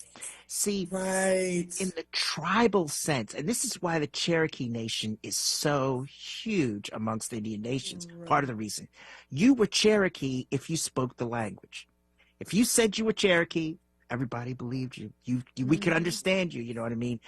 This is also why wounded or dead soldiers and warriors are brought back home, because they can speak the language, they can understand the language in the next world, because that's where they're from, so there is no excuse in the Native tradition for committing violence against someone with whom you understand the same language. In fact, Native people don't even quarrel about religion. You know what I mean? It's not something. There's no reason for disagreement. So yeah, there is this idea that identity is more than skin color or genetics, but it's actual knowing the language or the prayers or the songs or something like that, because there is this acceptance. It's sort of an alien concept, and we're all capable of anything and understanding anything and loving each other and stuff. So I want to thank you, Mr. Brooks. This is the second time that you've been on with us, and the lessons that you have been imparted. Tell me a little bit about your tribe, the Piscataway tribe, before we get on the air. Thank you. Well, there's a lot of firsts here in Maryland. The Piscataways were the first tribe to be converted to Catholicism, in the hemisphere amongst the northern Native Americans. This enabled the tribe to survive for so long as being hidden by the church. My family comes from another part of the state, and the tribe that survived primarily is down in southern Maryland. My family comes from the Damascus, like Frederick area in the mountains. And so it's sort of an old thing whenever you're in tribes like the mountain people and the river people, and there are these rivalries like that. So but the Piscataway were matriarchal, the traditional Piscataway, very matriarchal, very spiritual people. Didn't believe in wearing clothes. Yes. Yeah, because my that's kind of people. No, that's right. They early Piscataways wanted to show that they were one with Mother Nature. Yes. And whatever nature was going to give, they were going to take it. And so so that makes you kind of an eccentric group, compared to the Cherokees and stuff. So people don't mess with you, because you're kind of holy, but also nonviolent. The area where I come from is called Anacostia. Anacostia means good trading place. Good trading place. So we were always a people of peace. And I think that's what's incumbent upon people. I was born along the Potomac River. Other people were born along the Schuylkill River or the Delaware River. See, all the people who were born where I was born were loyal to the Tayak for thousands of years. And then another group of people came on and said, hey, you're born there, you have to be loyal to us. You're the place you're born is called Philadelphia, and you are this and you are that, and you have to do this for us. And that's true. And we do that. We pay our taxes. We obey the law. We try to promote the general welfare. But at the same time, anybody of any race can be loyal to their local tribe and its leadership.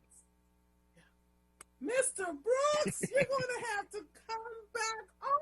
No, I'm bringing a guest. I'm going to bring a Lenape who can answer your questions. So, you can talk to somebody from the tribe. Yes, now. The Cherokee. Please. Now, the Thanksgiving address, I'll tell you this, look it up on the Smithsonian site. It's great for Thanksgiving. It's also called The Words Before All Else. It is an excellent orientation to what it is to be a human being.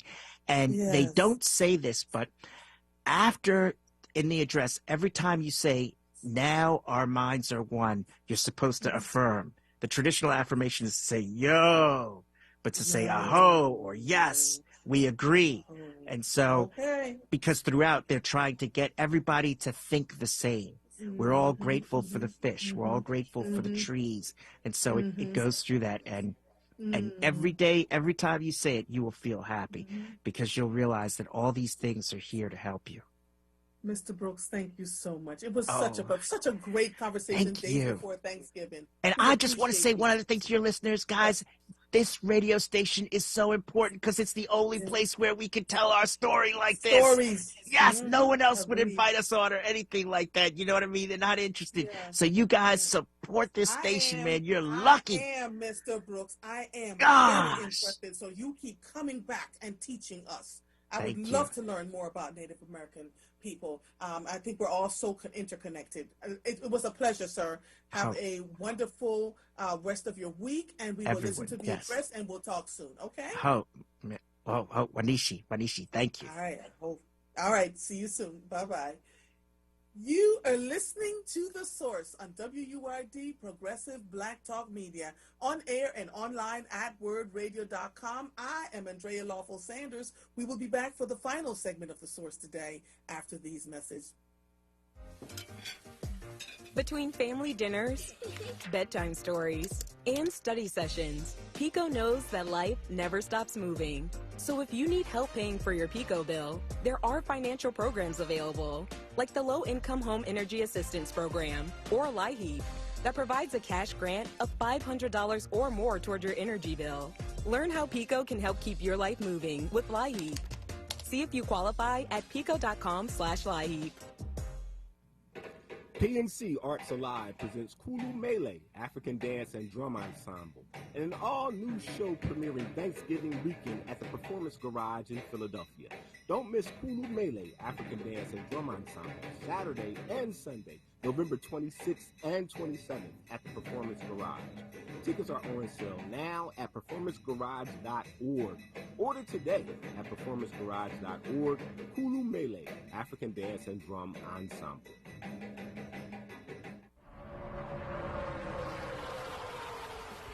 This is Ryan Blaney, driver number 12, Discount Tire Ford Mustang. Ever wonder what gives me a winning edge? A quick pit stop to check your tires can go a long way, whether you're driving on the track or just on the road. Properly maintained tires handle better in all weather conditions and provide you with safe stopping power. Do a safety check on your tread depth at home or go online and book a tire inspection appointment. A message from the U.S. Tire Manufacturers Association. Win with Word Radio. You are caller number 5. What's that station that just hooked you up? WURD. You could be next to Win with Word. Keep it locked to 96.1 FM and 900 AM WURD. You're listening to The Source with Andrea Lawful-Sanders on WURD Radio. Streaming live on wordradio.com and the WURD Radio app. Welcome back to the final segment of The Source today on WURD Progressive Black Talk Media. If you're just joining us, I am Andrea Lawful-Sanders, your host on Mondays, Tuesdays, and Thursdays from 1 to 4 p.m. Miss Viola, how are you? I'm doing great. I'm on my way back home. I just picked up the lady that went to Germany, and I went up to the Newark airport to pick her up, so I'm on my way back to Delaware. But it's just so interesting that your conversations are always linked to something that I am so aware of, but I didn't learn about the Nanticoke tribe until I went to Delaware, and the Nanticoke Indian Museum is at the corner, almost like a block, maybe about a half a mile from where I live. I'm going to make sure that I go in there and get some information for you, some of their native things and all. I go to church with a lady. Her name is Bonnie Hall, and she had a plaque put up in somewhere in Delaware for the Native American tribe. and she's also on the board of the Nanticoke Association. I have a grandson that his father is part of the Nanticoke tribe, and I need to get my grandson's name registered through his dad, because if my grandson needed some money for education or a scholarship, he would be eligible because of his father and grandfather. Most of them, their names are Harmon, Harmon, but because of them intermarrying and marrying from different states, I have a couple of ladies at Betty Harmon. She's married to a Harmon, and he is one of the Nanticoke Native Americans, and I've just learned so much about them. I never heard of them before until I moved to Delaware. So this was very interesting. I couldn't do anything on Facebook because I'm driving. But I'm under control. You know, I have control of my car and everything.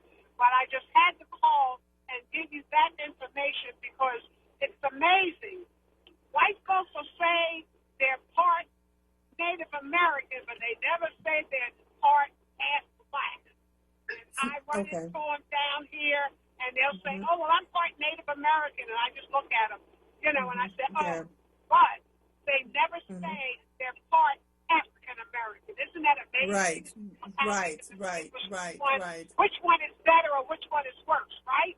But many of us have no idea, and there's a story on PBS of some of the ones that were Native Americans in Louisiana that they could not say because if he was singing blues, it was quite interesting. I'll have to get the name of it and even text it to you. Yeah. But it's so Miss Viola, so Miss Viola, I have a couple more callers on that I really want to take them before we get off the air. But get the information for me, please, so I can have it in my hands. I would really appreciate it. Yes, I Thank will. you so much, my sister. All right.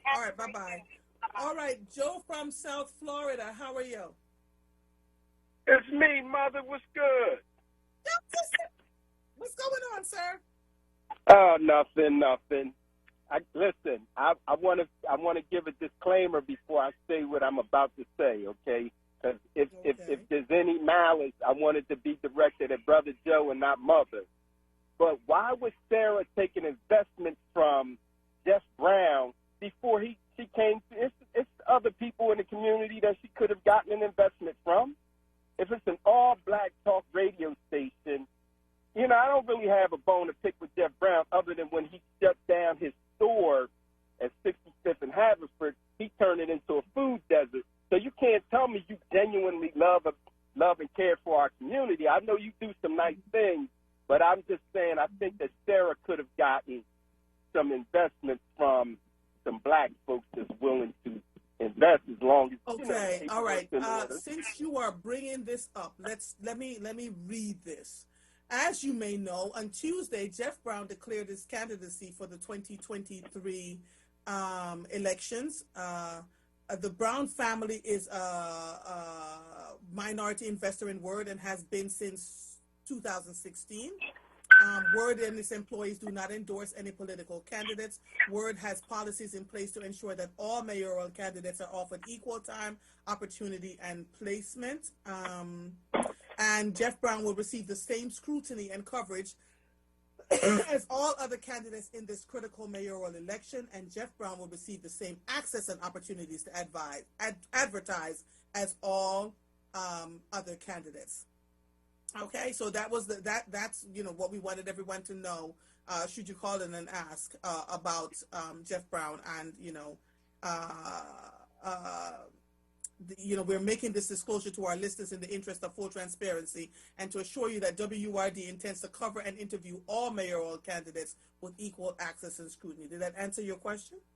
No, I'm saying why not give your own people an opportunity to invest with you? Why do you have to run to Jeff Brown? That was the only thing there was people out here that would have been willing to make the same investment as long as they were getting a fair return on their investment. You understand? You sell membership, but give us an opportunity to invest where we could make some money with WURD. That's all I was. So let me ask you. So let me ask you this, Joseph. If you were, how much would you be able to pull together to invest in WURD if given the opportunity to? Would you be willing to be an investor in WURD? It's me. Listen, first of all, I'm an investor in just about every company that there is, but I'm a lifelong investor. That's what I do. Right. But you never know if you don't even, you got to at least put out a feasibility study. You put an invitation. You just, all I'm saying is we do the same thing no matter what. We just like, so let me say this, and then I'm going to let you go. If you don't control your own media exclusively, then somebody else will dictate the way that we represent ourselves. And I'll take you back to BET with Bob Johnson and to Johnson Publishing. The minute, we need those vehicles. That way we can show ourselves in our true essence. In the minute that Bob Johnson sold BET to Viacom, then now we got nothing but booty shaking on BET. They don't cover the you understand? That's all I'm saying. That was it. So, all right, listen, enjoy yourself. Y'all stay warm up there. I ain't going to tell you it's 88 degrees down here. So. Oh, goodbye, Brother Joseph. Bye-bye. Have a good one. Bye-bye. Joshua, can you tell Maurice from North to call me back first thing tomorrow, please? I'll take him at 1 o'clock where we can have a conversation uninterrupted. I have to get off the air now, and I don't want him to feel like he's being cut off, okay? Brother Maurice, if you're listening to me, call back again at 1:20 tomorrow afternoon. 1 o'clock. Call back at 1 o'clock tomorrow afternoon, and I'll be able to talk to you, all right? All right, my brother. I just don't want to shortchange you. We're getting ready to get off the air, and Brother Joseph made a point in his discussion about Black folks investing. Part of the issue, Brother Joseph, as I see it, is Black folks have asked folks to invest in their companies and have gotten crickets over the years. WURD, I am a contractor for the company. I'm not an employee. But what I can say is they're giving us opportunities to invest in the company by having annual memberships or sustaining memberships, so that we can continue to have Black Talk Media radio as we have. So you may not have been able to become a minority investor, and if that's a conversation you want to have with Sarah Lomax, then I think you should reach out to her separately and have a conversation about whether you have some Black investors who would like to invest in WURD radio, and what would that entail, and how would you see a return on your investment, and then we can go from there. I just think that's the best way to do communication. With communication, all things are possible. And for everybody else, they can $15 a month, or you can pay your $90 a year, and there are all kinds of benefits that comes along with it, but you're helping to support and sustain Black Talk Media, and we really do not have anything else anywhere else. And so the ultimate goal for me, for as long as I am here, is to be protective of what is here, so that I don't cause any harm or danger to what we do have, because when it's taken over, we don't get what we're accustomed to having, and then we start fussing. So we have to invest in that which we believe in. Coming up next is Evening Words with Nick Taliaferro. I am Andrea Lawful-Sanders. I'll see you